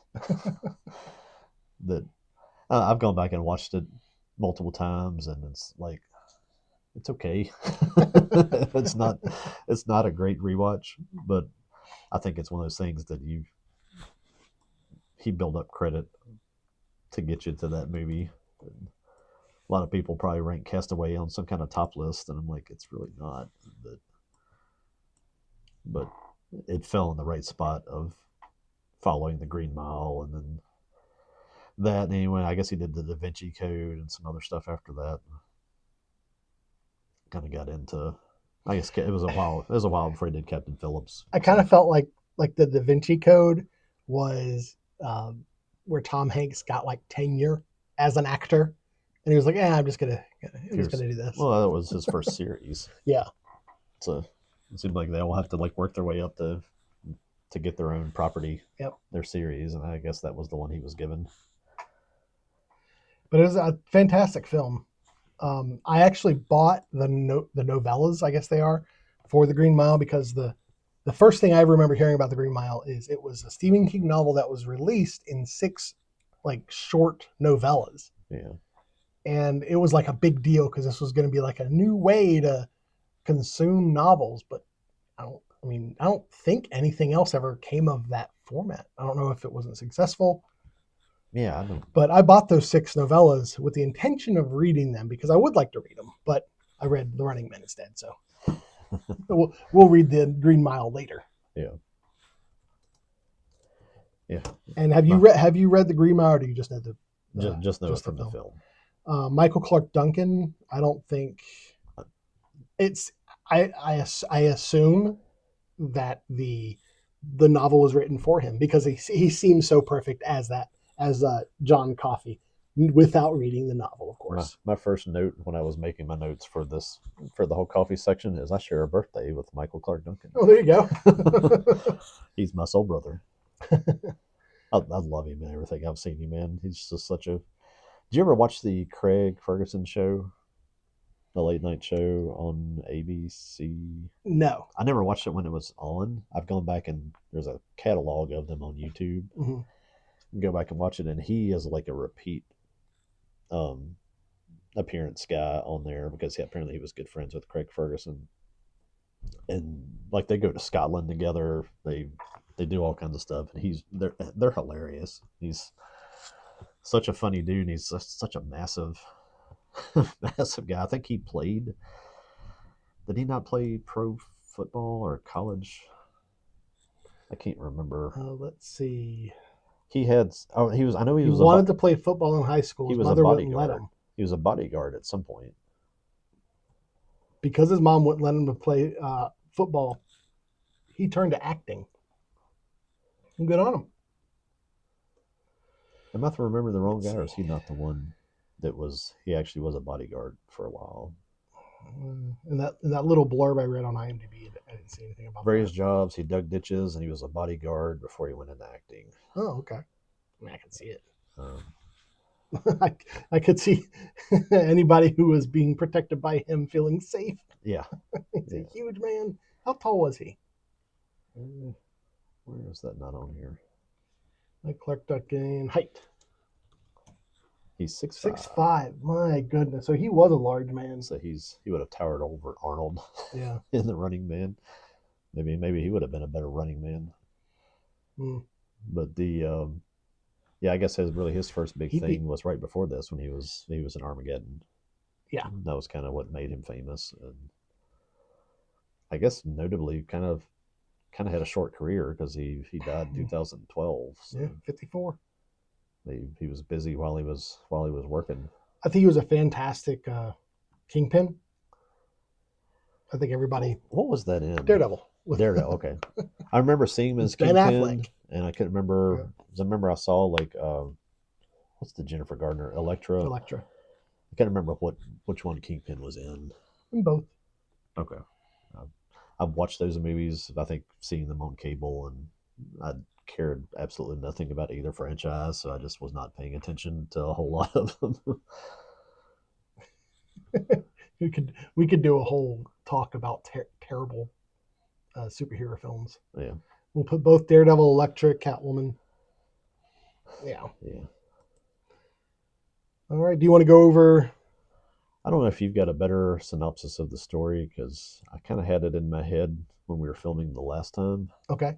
But that was a couple weeks ago. Yeah. But Tom Hanks plays Paul. He's the. Let me get back to my cast here. I'm trying to remember who is who. Well, the green Mile is Death Row. Yeah. And it really is kind of a story between a lot of the guards. Mm-hmm. Tom is Paul, the kind of the good guy, and Percy is the the guy that's your antagonist through the movie. Mm-hmm. Don't know that actor from other stuff. Doug Hutchinson. No, I don't know. Like he looks familiar, but I don't know that I've ever seen him in anything else than playing Percy in this thing. I think he looks a little bit like somebody else. Maybe that's why he just looks familiar to me. Maybe he looks like that Davidson dude from Saturday Night Live a little bit. Looking at his filmography here, I don't really. Nothing really No, there's stands nothing out. notable. He was in Con Air, but no. Yeah. He was in Lawnmower Man. What are you doing, Lawnmower Man? Yeah, he would have been a child in Lawnmower Man. So I was a child when that came out. I almost put Lawnmower Man on this, but I feel like that was a little more horror. Yeah, because the number of it's people who horrific died. to go back and watch their attempts at trying to do virtual reality. see again, I have nostalgia for it. I loved Lawnmower Man as a kid. I loved it when it came out, but I refused to go back and watch it because I don't want to see how bad it probably was. Did you ever see the second one? No. You would probably hit me if I asked you I'd say watch the second one. You'd watch it and you'd clock me one. Throw it at you. It's terrible. Yeah. And I've tried like Johnny Mnemonic with Keanu Reeves. You seen that? Okay. Yeah. I would put those two films in similar attempts at cyberpunk in the early 90s. I like Johnny Mnemonic. I recognize its flaws, but I enjoy what it is and what it attempted to do. Yeah. I can't say the same for Lawnmower Man 2. I want to like Lawnmower Man 2, but it is a horrible film. It was like they did a Pet Sematary too. Horrible film. They did with Clancy Brown in it of all people. But it is the same. It actually has the kid from Terminator 2, the one that played young John Connor. Okay, yeah. And it was awful. It's just awful from start to finish. Well, how did you even get a green light to make this? As charming, I'll use that word again. As charming as I find the guy who played the trash can man in the Stand miniseries, Matt Frewer, he played Job in this, which was the same character from the first film. Yeah. But they switched actors. But he's so physically different from the guy that played Job in the first film. It was just completely unbelievable. Yeah. And the amount of money that they had apparently to make this thing was like TV quality. It was just bad. And the script is bad. All right, back to Green Mile. As I say, back to the Green Mile. Back to the Green Mile. The whole idea is everything is good in the Green Mile. The whole idea is that John Coffey. Yeah. It's basically why he's in jail is that he has found there are these two girls that go missing, and we're talking. I don't think we ever said anything about the time frame of this. This is like 1930s. Okay, yeah. So Depression era South. I don't know if it ever says where, or no, it's not even South. Is it? Is it supposed to be up in like Derry? I think it's actually supposed to be. Probably. I mean, it's a Stephen King I think story. so. I always assume South because you think prisons and the way Coffee talks, but yeah, you go back and remember it's Stephen King that I think it is supposed to be rural Maine, kind of like I think maybe the prison is in Derry or outside of Derry, which is the town of It. If you need a reference point there. I mean, that's where. I mean, Derry's in The Running Man too. Yeah. Yep. Yeah. But anyway, they find these girls dead, and they find this big guy, John Coffey, this big black guy, by them. No, right? I'm sorry. It's a fictional Cold Mountain Penitentiary in Louisiana. So it is the South. Okay. Sorry. My original impression was South. Yeah. But was thinking Stephen King. It must be in like the countryside in Maine or something. But, right. So I'm sorry. Go ahead. Anyway, they find this large black guy, Michael Clark Duncan, 6'5", with these two girls dead, and he's like holding them and like crying, and they just assume because of the time frame and everything else, all the circumstances. Open and shut case. He did it. Throw him in jail. I think he's even saying maybe as they try to arrest him that I tried to take it back. Yeah. And nobody understands what that means, and you'll come to find out as the story goes what that means. Well, I remember when I saw it. It's been long, like I said, been a long time since I've seen this film. I remember thinking, and I think they were meant for you to think this: take back. I killed them, and I tried to take it back. Yeah, that's what take back means. You'll find out kind of really in the next little bit.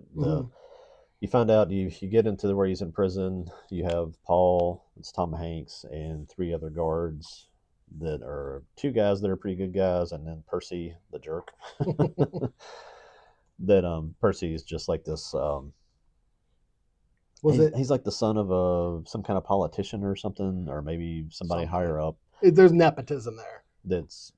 He's kind of has to be his prison guard for he can move to his next thing. So he's there with these other guys that are kind of career guards. So it's Paul, Brutus, and Percy. Okay. Percy and the sniper, Barry Pepper. Dean. Okay. He's the youngest of the guards. He's the sniper from Saving Private Ryan. Oh, okay, yeah. So he and Tom Hanks were just in a movie together right before this. Or no, right? Yeah, it was right before this. But anyway, you find out that Tom Hanks has like this just crippling bladder infection or cancer or some kind of thing going on. I always took it as like a prostate cancer or something because that, at least when I saw it, that because he had a hard time peeing, I thought it was because it was due to his enlarged prostate. Yeah. But I don't know if it actually says that. 1930s healthcare. Who knows? It could have been people probably walking around back then with all sorts of infections and just like, yeah, it'll heal. It'll heal on its own. I mean, we do that now, so. Yeah, that's pretty much my relationship with the healthcare industry at this point. It's like, I'll live as long as God lets me stay here. But as a complete aside here, have you heard about how they're having, if you don't have healthcare, it's people are finding that it's cheaper than actually having healthcare? Yeah, there's a doctor in Roanoke that I know just takes cash. That's great. Yeah, I think I think from what I've heard, like he charges like the same thing for every visit unless there's something outside of that. And probably half the time you're paying him more than any expense that he incurs. But I guess when he has to give you a medicine or something, then your insurance covers that. So it's kind of a interesting business model. I like to see expand a little bit. Yeah. Sorry, that was an aside. Yeah. Finds out that John Coffey, Michael Clark Duncan, the big guy, finds out that he has this bladder. Well, he sees him kind of like walking around and in pain and stuff. Yeah, well, in the prison, there's John Coffey, right? There's Edward. Edward is the little mousy guy. He actually has the mouse. Is Wharton there in the beginning, or does he come? Wharton comes in right after. He's not there at the very. He's start. not there when it starts. Yeah, no. So it's just Coffey and Edward? There isn't the Indian from Arlen. This guy from Dances with Wolves, right? Yeah, Graham. What's his name? Graham something. Graham Greene. I think he's a prisoner there too. Okay. Maybe he's executed early. He might be one of the first people executed. I don't remember that. To kind of show you what this place is. Yeah, that they're on death row. These guys are. I don't think death row was you hung around on death row for 50 years like you do now. Right. I think death row in the 30s was you're on death row, you get a chance to appeal, and then zip. but JC, you find out that he has this healing ability. He touches and heals Paul's bladder thing, and it's like he absorbs it out of him, and then like he expels it out of his mouth like gnats or flies or something. And it's you hear like a buzzing sound, and I think that's why we think it's like gnats or flies. I've like you said, it's like gnats. That's what we always kind of see it as gnats or flies, but I don't know if they actually had little CG flies. Yeah, because it looks like ash or like a swarm of gnats. Yeah, it could be something. It could be like ash. I've always kind of imagined it as being he was kind of removing the evil from you, like the corruption or something. But even then, he says, how did you do that? Or however they had that conversation, he's like, well, I took it back. Mm-hmm. And that's where you're like, oh, wait, didn't you say he tried to take it back with the girls? Right. And it kind of plants that idea of like, he probably. Maybe something's going on. Probably didn't kill those girls. And I think Paul probably starts to suspect that. You got to get more into the story where you have Edward, again, not a great guy because he's there on death row, but he's kind of trained this little mouse. He calls him Mr. Jingles. He rolls around on like a little spool. And You're definitely you're definitely meant to empathize with Edward. yeah, and it's Mr. Jingles is kind of like the little death row mascot, I guess. But Percy, the guard, that's the jerk, that's the nepotism guy, is into like Edward is a small, lanky, little mousy dude too. It's Michael Jeter, I think if I didn't say that already, plays him. He's Mr. Noodle from old Sesame Street Elmo stuff, and the Ethel Merman impersonator in the Fisher King. So he's that weird kind of mousy guy with that big red mustache. Percy is into like tormenting him all the time anyway. The mouse gets away from him, runs out into the among the guards, and Percy steps on him on purpose. And fantastic shot. It's been a while since I've seen it, but I still remember that shot very well. That foot coming down. Yeah. No. Kills him. Mr. Bojangles. Mr. Jingles. Mr. Jingles. Mr. Bojangles. I gotta start singing if you do that. But he heals the coffee, picks up the mouse, and kind of holds him in his hand and resurrects him and heals him. Yeah. And then you're like, again, I can't remember whether or not I think he expels something then too. I don't know if he expels the ash or the flies in the same way. I don't really remember that visual, but I remember there only being one time he couldn't expel it. Yeah, and it always seemed to be difficult. Yeah, like every time he did it, he's seemed absorbed harder and harder. The pain of whatever you had, whether it was a bladder thing or something worse. Mm-hmm. That he absorbs it, kind of like filters it, and then like expels the whatever out of his system. The guards didn't like Percy to begin with, but they just get tired of him. The whole killing the mouse thing is just kind of crossing the line for them. The reason Percy is still there is he's just this little sadistic little punk dude, and because he's on death row, he wants, before he goes to his next job, he wants to be in charge and physically execute somebody. So they haven't let him do it because they just don't like how sadistic that he is. Paul, and like that's explicitly what he wants to do? Like he explicitly says, "I want to."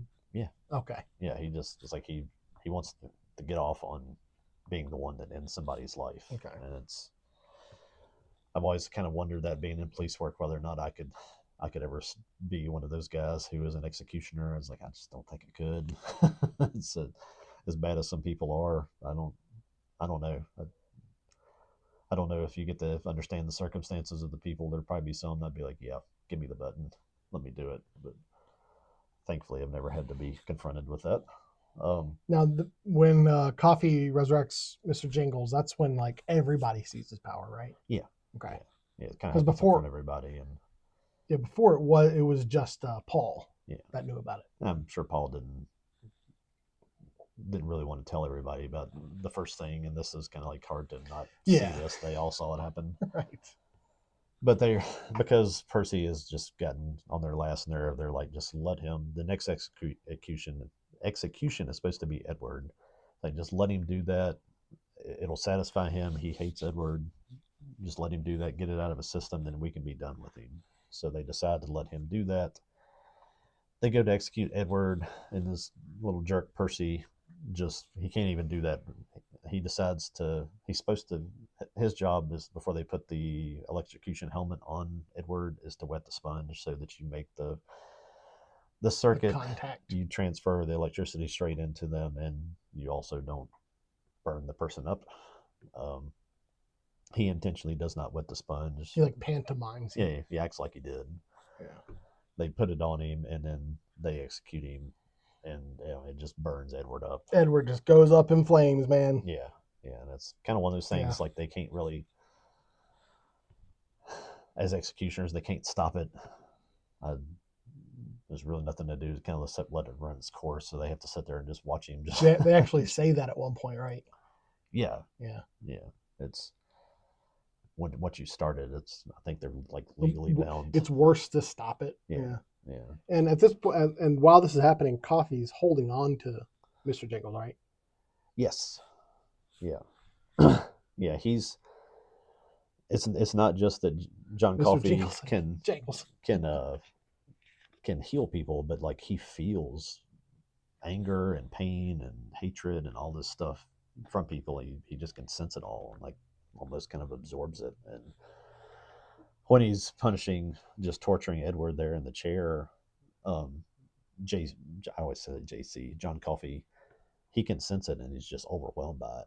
He's holding Mr. Jingles, but like it almost looks like he's electrocuting the mouse, but he's not. He's actually like transferring power into the mouse or something. Yeah, visually, his like hands light up. Yeah, he's like glowing. It's like his hands are glowing and the mouse is in there. I was worried, like in the story, like I was like he's cooking the mouse or something, but it's not. It's like he's transferring some of his healing ability or whatever to the mouse, and the mouse gets away, goes and runs into the little storage closet again.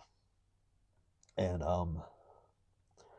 I guess the next kind of big plot thing is that Paul, because the guards saw the mouse healing thing, there's an ongoing kind of backstory with the warden that you know that his wife is dying, and it's he's talking about it a lot. It's obviously front center in his mind, and Paul's like, maybe we can use coffee to heal your wife, and convinces he meets with the guards and convinces them to do that. That's the right thing to do.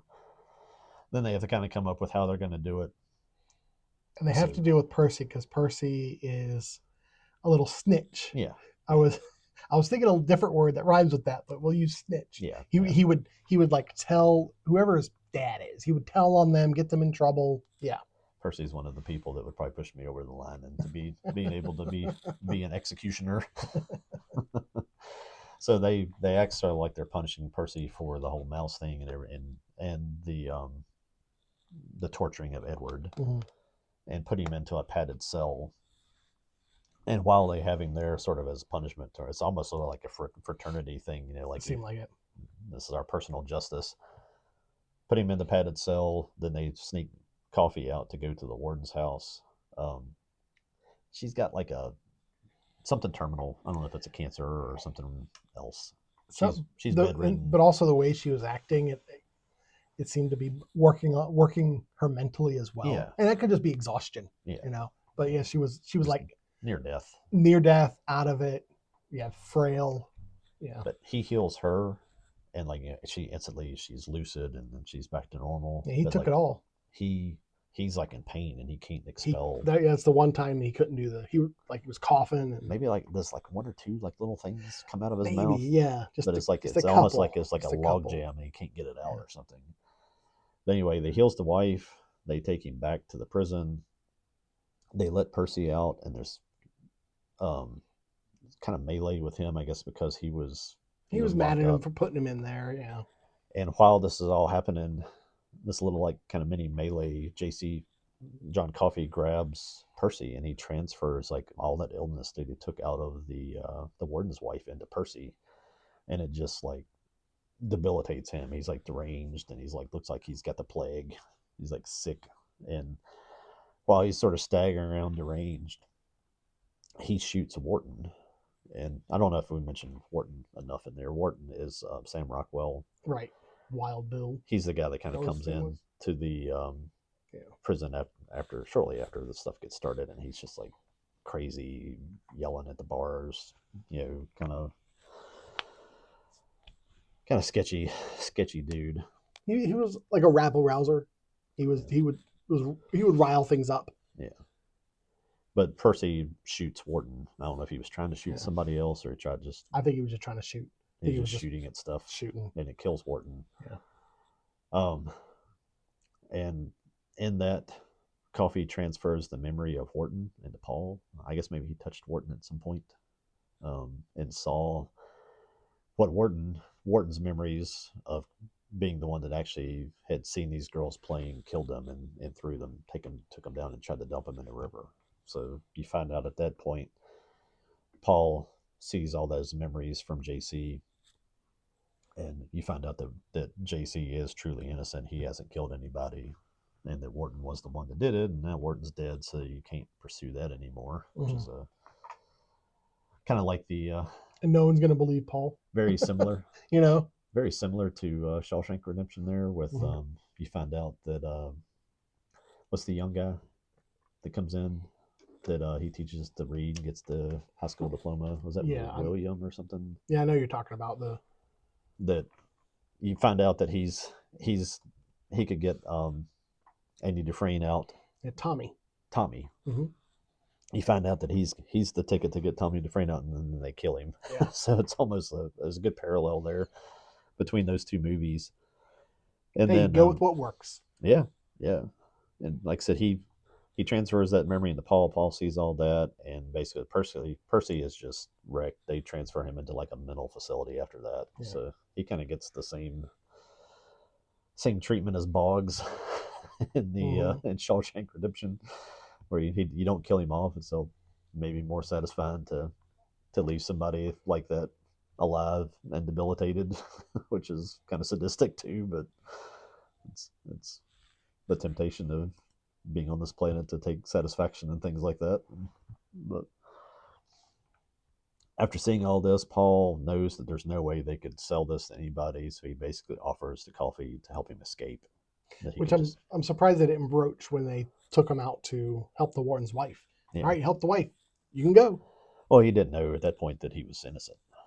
True. So you find that out in that next little segment. So, and he offers, we'll figure out a way. We'll take the heat for it. We'll get you out of here. And he's like, he chooses to die. He's like, he's constantly feeling all the pain, all the hatred, all the ugliness from other people. And he's just tired of it. And he's like, I'd rather die. And he's like, well, okay, I can't make you not do that. So he does ask. He's like, the only thing I want to see a movie. Mm-hmm. Kind of takes you back to putting you into that time frame too, where you forget about the novelty of things like in Shawshank Redemption of cars, and that he's never in the 30s. Never seen a film. He's never seen a film. So he actually gets him into little theater or whatever they have there on I think it's at the prison, a little room where he gets to see Top Hat. Is that a Fred Astaire movie?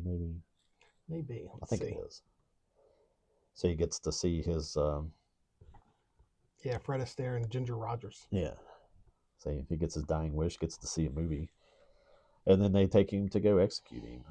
And Coffee's kind of almost childlike at times there, like he doesn't want to wear the hood because he's afraid of the dark.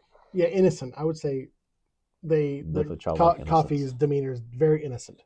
And he tells him Paul about he has a dream where he and the girls are happy. And I forgot about that. The family of the girls still think he did it, and there's people from the town that are all there just yelling at him and saying all sorts of awful things to him, and the guards know that this is an innocent guy, and they're telling him, like, don't worry about them, just focus on us. Doesn't wear the hood. He takes Paul's hand, which I don't think I realized at that point that had done anything, but I think something happened there too. That I think he transferred some more ability or power or something to him there, and then he's executed, and that's the end of JC. And you get a little bit of a scene at the beginning, right, with the old guy, and then you come back to it at the end with old Paul, or is that just at the end? I think it's just at the end, because then you get Paul, who is with this lady at a nursing home, this girlfriend type lady, Elaine, and they're watching Top Hat at the nursing home, and it reminds him of all this stuff, and he gets up and leaves, and he sort of tells the story to her. It kind of goes through all of it. I think maybe there might have been a little bit at the beginning, and then comes back to could have been. Comes back to kind of fill that in at the end. And he's explaining to her how he's 108 years old, and like he's outlived his wife and his kids, all of his friends. Sees it more like a curse than anything else. And she's sort of like, yeah, okay. And then he takes her to little outbuilding or something and shows I think her name's Elaine, shows her Mr. Jingles. Mr. Jingles is still there. So Mr. Jingles is getting into we don't know how old he was at the beginning, so he's probably getting into his 70s or 80s, which is a little bit longer than most mice live. How long do mice live? And you're kind of left with this whole. He talks about how life is like a green mile, but he just doesn't know how long he'll have to walk it. 5 years. Yeah, a mouse can live 5 years, but he's So been alive for at least 70. how long is Paul going to live? Well, that's the thing. I've always kind of liked that idea is that you don't get any closure on that. It's like, Yeah. was he, because he killed this innocent guy, was he left to wander the earth, or was he given immortality? Maybe was JC immortal? There's all sorts of questions there that I think are good to just leave to interpretation. Yeah. Um, Yeah, you don't need an answer to that. yeah. And Well, that's it. I think we talked a little bit about how Shawshank Redemption had some very biblical Yeah.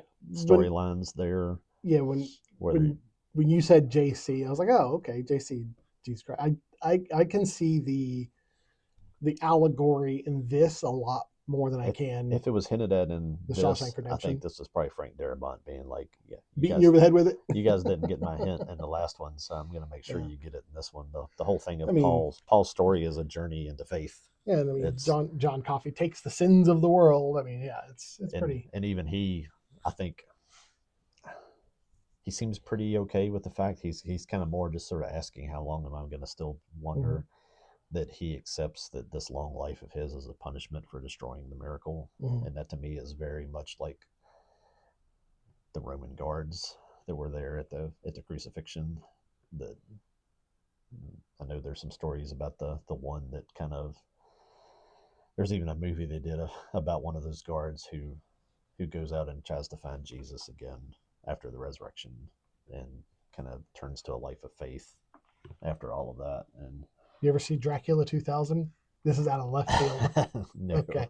Don't know where you're going with that one. In Dracula 2000, it's revealed that Count Dracula is actually Judas, who was cursed with immortality for betraying Christ.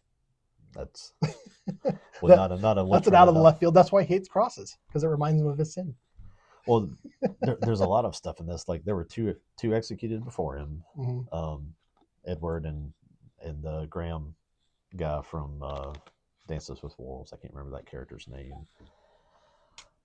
So it's kind of like the two that were crucified alongside Jesus. JC, obviously, Jesus Christ, John Coffey. He's full of kindness. He's a healer. He's sacrificed. He's falsely accused. I mean, if Frank's not beating you over the head with us, he's swinging at you while you dodge your head. I think I already said the guards are like kind of like the Roman soldiers, that they kind of don't understand what they're wrapped up in until it happens and it's done, and it makes them kind of gain faith and become better people, even though sometimes you can become better and still not be able to atone for all of the things that you've done.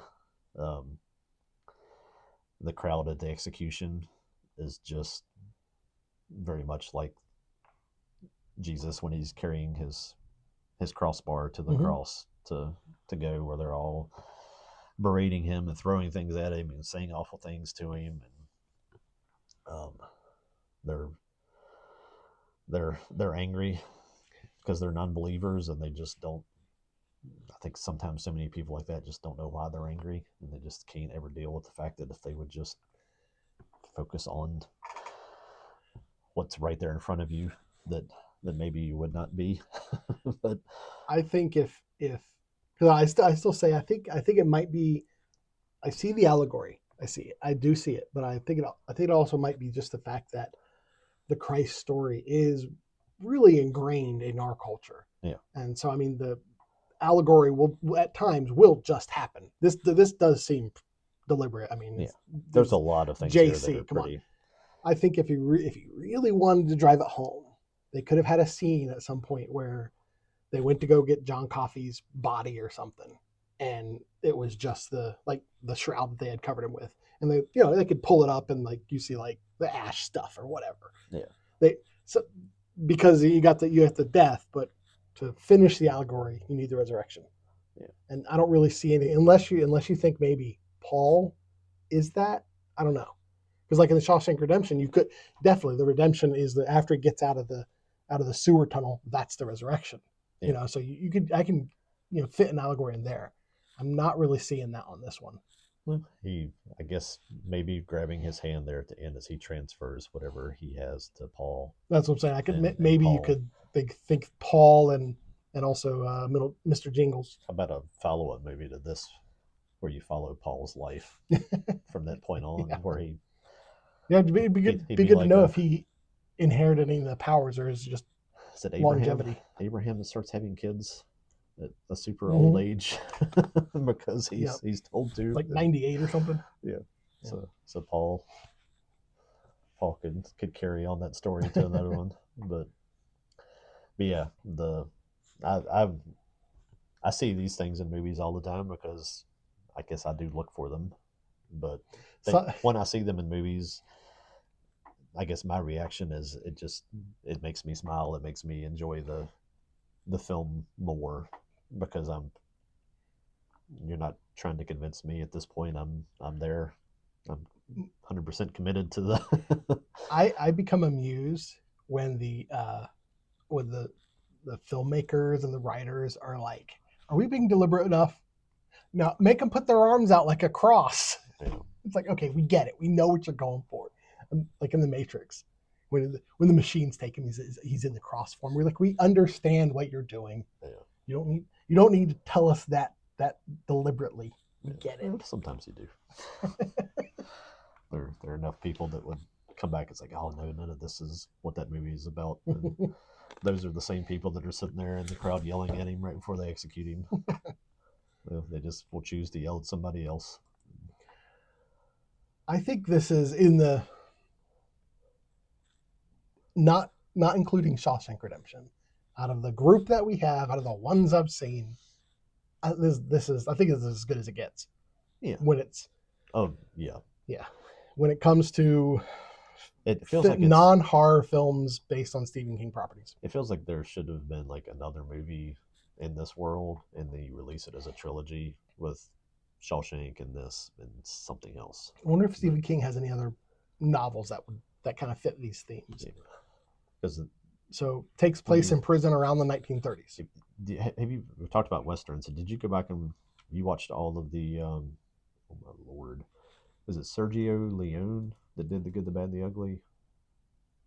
I have not watched all of the filmmakers, because it's the Dollars trilogy. Oh, okay. The Fistful of Dollars for a Few Dollars More, The Good, the Bad, the Ugly. It's like basically they're not sequels. They don't go one to the other. It's like 3 movies that are all in the same world with a lot of the same characters, kind of from different perspectives, I think is the way to say it. Okay. That's almost what these feel like. Like this, like he got 2 of 3 and he needed a third one. Yeah, I'm on IMDb and it's movies based on Stephen King books about prisons. Green Mile, Shawshank Redemption. Yeah. It feels to me like that. Like if you watch those 3 movies, you can't watch them all in a sitting because Good, the Bad, and the Ugly is like 7 hours long. It's not that long, but all of those movies are 2 hours plus. You need to sit down like one weekend and watch all of those, and you'll kind of see. Was it Sergio? I can't. Let me look that up real quick.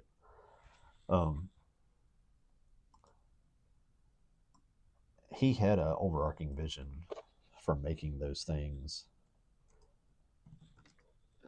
But it's interesting if there was some forethought for Stephen King, which I mean he has a lot of forethought with a lot of things, it would have been good, and he could have done it in like a third story that references both Green Mile and Shawshank Redemption to kind of tie them in. And now I'm thinking of Glass by M. Night Shyamalan. Yeah, Sergio Leone. I had it right. Sergio, okay. The same way that those movies are definitely they're all made seem to be like it's like he wanted to make this almost the same movie 3 different ways or something. It's hard to describe. Is the same character? I don't think it's even. Clint Eastwood in The Good, the Bad, the Ugly is the man with no name. He's the man with no name. Yeah. And in Fistful of Dollars. Well, with a lot of westerns, it really doesn't matter who the main character is. He's the good guy. But yeah, it would have been good. It would have been nice for there to have been a third, especially because both Shawshank Redemption and The Green Mile are such beloved films. The what I'm kind of the point I'm trying to get to with these though is that I kind of think this is still Frank Darabont. It's not Stephen King so much Okay. because the way, yeah, he's Clint Eastwood in Fistful of Dollars is the man with no name. So he's just this generic character that's in all three things. That I think this was kind of a kind of broad Frank Darabont vision, and I think that's why you get these same kind of paths of the movies and those. And if I was going to actually throw a third movie into this trilogy, it would be The Mist, and we'll have to watch that before I can say Well, that's anything not. about It it. has nothing to do with a prison. But I think the What about Mobs? That's a TV series. Man, he went from The Mist and then right into The Walking Dead. yeah, I think if you're following him sort of trying to use these movies as a method to convey some of that story to you, Okay. that it would wrap up with The Mist. Um, Completely non-prison related. Definitely a horror movie versus these other two, but You could call it the Frank Darabont collection. the Darabont trilogy, Darabont King trilogy, or something like There you that. go. Or you could just call it the King trilogy by Frank Darabont, There you something go. like that. But yeah, it's an excellent movie. I love the way that it plays out. Um, I like in a way there. Paul is kind of the man with no name. Mhm. I'd love to see some sort of follow up where Paul's still just walking the earth, maybe going from town to town and healing people or restoring their faith or maybe fighting the man in black as, I've it never goes. seen. I'm trying to think of what it was. There was a film that Tom Hanks was in. He's just like walking around. I remember in um, Forrest Gump, he ran around for a couple of years. For a couple years. And the way my brain works, it might be a completely different actor. Like I said, I thought my memory told me Haley Joel Osment was in Hearts in Atlantis, and that definitely wasn't him. Yeah. No, I don't know. We could at some point we could talk about in unintentional trilogies. Yeah. I can definitely give you some of those. But yeah, it's fantastic film. I kind of want to see these other ones. I think we're gonna bump them up on my list of movies to see.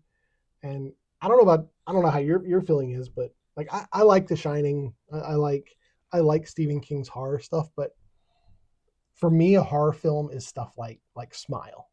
That's horror. Yeah. Stephen King doesn't do that kind of horror. He doesn't do jump scary. He does more like almost not even cerebral, um, psychological. Yeah, I would yeah. say he does like psychological horror stuff. And yeah, sometimes he brings in the devil and stuff like that, but it's never frightening. It's disturbing. Yeah. And for my money, I think I like Steve. I think Stephen King's at his best when it's the non-horror stuff. I mean, and it might just be Frank Darabont actually. Yeah, and I guess I'm sitting there trying to think through all of his stuff and who Stanley Kubrick did The Shining. Mm-hmm. I'm trying to think which other movies were actually really good. Cujo, I guess, was pretty good. But even it. I mean, like I liked it, but reading the book, I didn't get, like, I don't know, it didn't scare me. Yeah. Yeah. It's interesting. Like M. Night Shyamalan will pretty much say he's tried to be this generation Stephen King, where he does all these surprise endings, and I think that is something that maybe is definitely more attributed to Stephen King, where you get this not always happy ending, sometimes a late reveal, some kind of not always just a shocking, surprising ending, but a lot of his books and stories, short stories and stuff, did that, and it's funny to watch M. Night Shyamalan try to emulate it and kind of overdo it most of the time. Overdo is right. But then you come back to like Frank Darabont, who actually doesn't come out and say he's trying to do that, but he does it perfectly with the way he produced The Shawshank Redemption. At some point here in the next week and a half, we're going to get together and watch The Mist, because I can't not talk about that movie as many times as I've mentioned it. And you need to see it before it gets spoiled by any other thing. But definitely, while all these properties are on your mind, it's definitely the right time to see it. So yeah, we do a lot of talking about Stephen King, and I think 50% of that is owed to Frank Darabont. And however they've got that worked out between them, I've never been like Stephen King and Frank Darabont hate each other now. It's like Well, they've got it worked out. So before we started talking about all this, I never even paid attention to who was making this stuff. Yeah. Like I didn't know Frank Darabont made both The Shawshank Redemption and The Green Mile. You could have almost guessed that with the cinematography and everything. Yeah. But yeah, once you see it, you know it. Once you see it, you see it. But it's because of that, I'm definitely more interested in Frank Darabont works, but he hasn't really done anything because he got into Walking Dead. Yeah. So that's kind of disappointing. Yeah.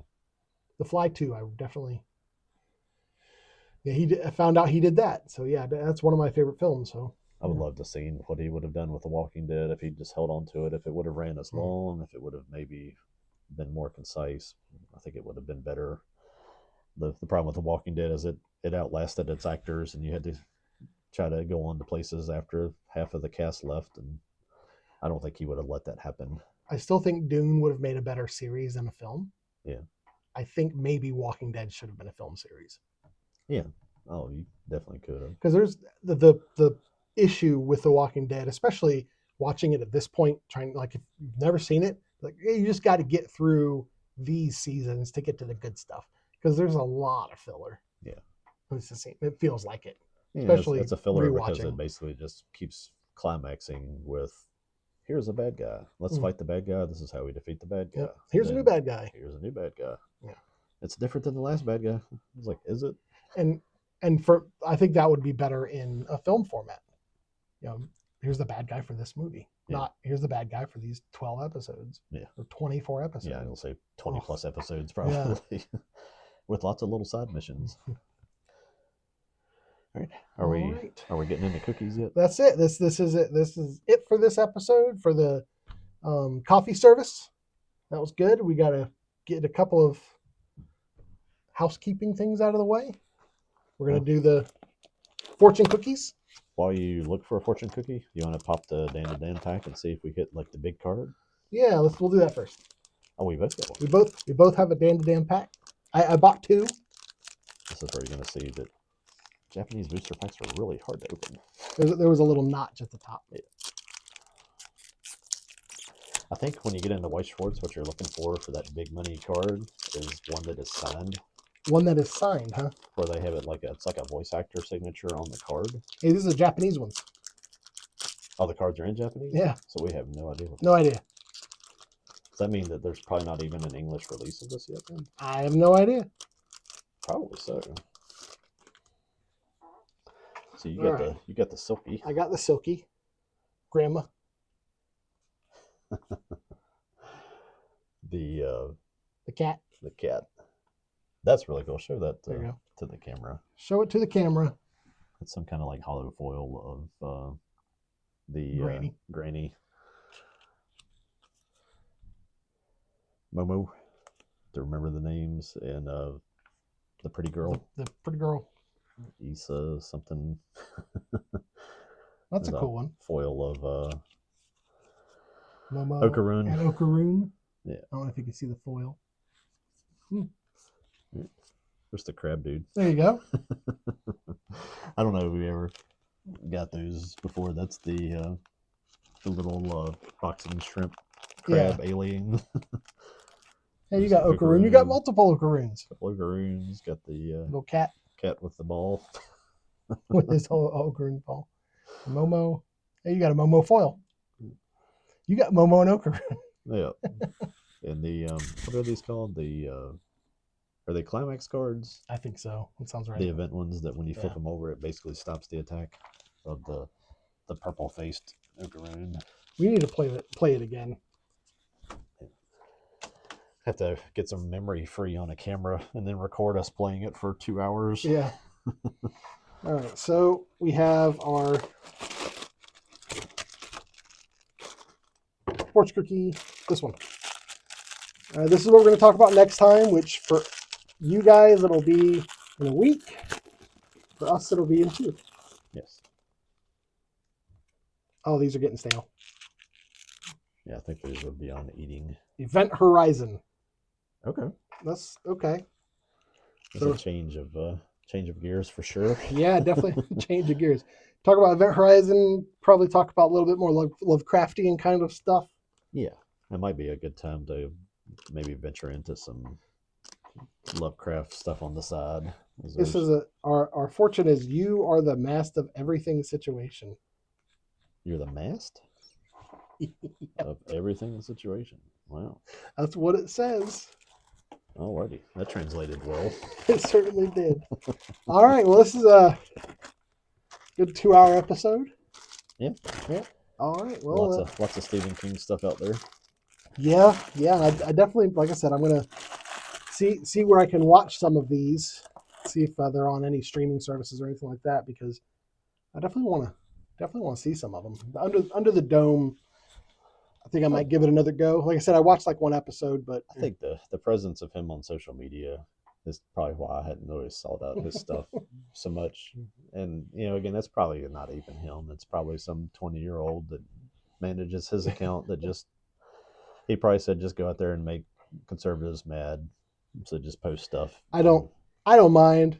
It's fine. He can be mad at whoever he wants. I don't have any opinion on him really either way. He's just an old man yelling at clouds at this point. But I think that's why I kind of just, when you see something that was Stephen King that I would have got excited for when I was 16 or 17, now it's just like, okay, it's another Stephen King thing. Did I ever tell you about the time I asked ChatGPT or one of those AIs to come up with a Stephen King story synopsis where Trump is the main antagonist? I'm surprised he hasn't done that already. Well, me too. It was pretty funny. It was called The Tower, and it's Trump in the Trump Tower, and he has a talisman that he's using to control the minds of MAGA. And I'm like, that totally sounds like something he'd write. Yeah. But I will be happy when we move on 10 years down the road into hopefully a political world where people are just not insane all the time. Calmed down. I doubt it. So everything atrophies. So even exhausted societies. of it. There's so many good policy things that are being done that need to be done, and the fact that there's just people lighting their hair on fire still into however many years of this that's just past exhausting. It's just not. You got at least 3 more years of it. Yeah. I don't think it'll go away that quickly. It's. Did you see Trump is distributing Trump 2028 hats? That's going to be the thing that most people that do like him are like, man, he's doing this. He's trolling. He's doing all this. It's like, but why does he have to do this? And it's like, because he enjoys it. Yeah. it's you have to at least get a little perspective on it. It's like he had people try to take everything from him and lock him in jail, and just immediately when he left office. And I think at that point I'd be coming back middle claws out myself on that one. It's like, guess what, guys, I'm back. Well, we all hope for the best. So I want an economy and a country with just sensible people in it. I don't care about anything else. You can argue about policy all you want to. Just make it to where people can afford stuff and leave me alone. And give us good movies. Yeah. Launch. That's the modern Coliseum. Just give me something to distract me from all this. Disney Marvel into the next rocket that goes to Mars, and just replace it with all new people, and just let's get back to just making good movies. Make Frank Darabont king of entertainment across the country, and let him employ people to just people that know how to write, know how to tell stories. Frank Darabont for president of film. Yeah, like a film entertainment czar or something, something like that. All right, and with that, there you go. We're done. We solved the country's problems and have stale cookies. Yeah, we got to figure out a way to preserve these a little longer. Yeah. Maybe we make them into a wheel. They could spin a wheel each time. There you go. The little clicky wheel like they have at shows. And we could actually have the names on it and stuff. We might do that. That might be a good idea. Pull one off and replace it with something else. So got a little spin. I like spinning wheels. Always wanted to be on The Price is Right. we might do that. We could just steal it off of an old life board. That's true. Yeah. All right then. Thanks, Joel. Until next time. Bye. See you.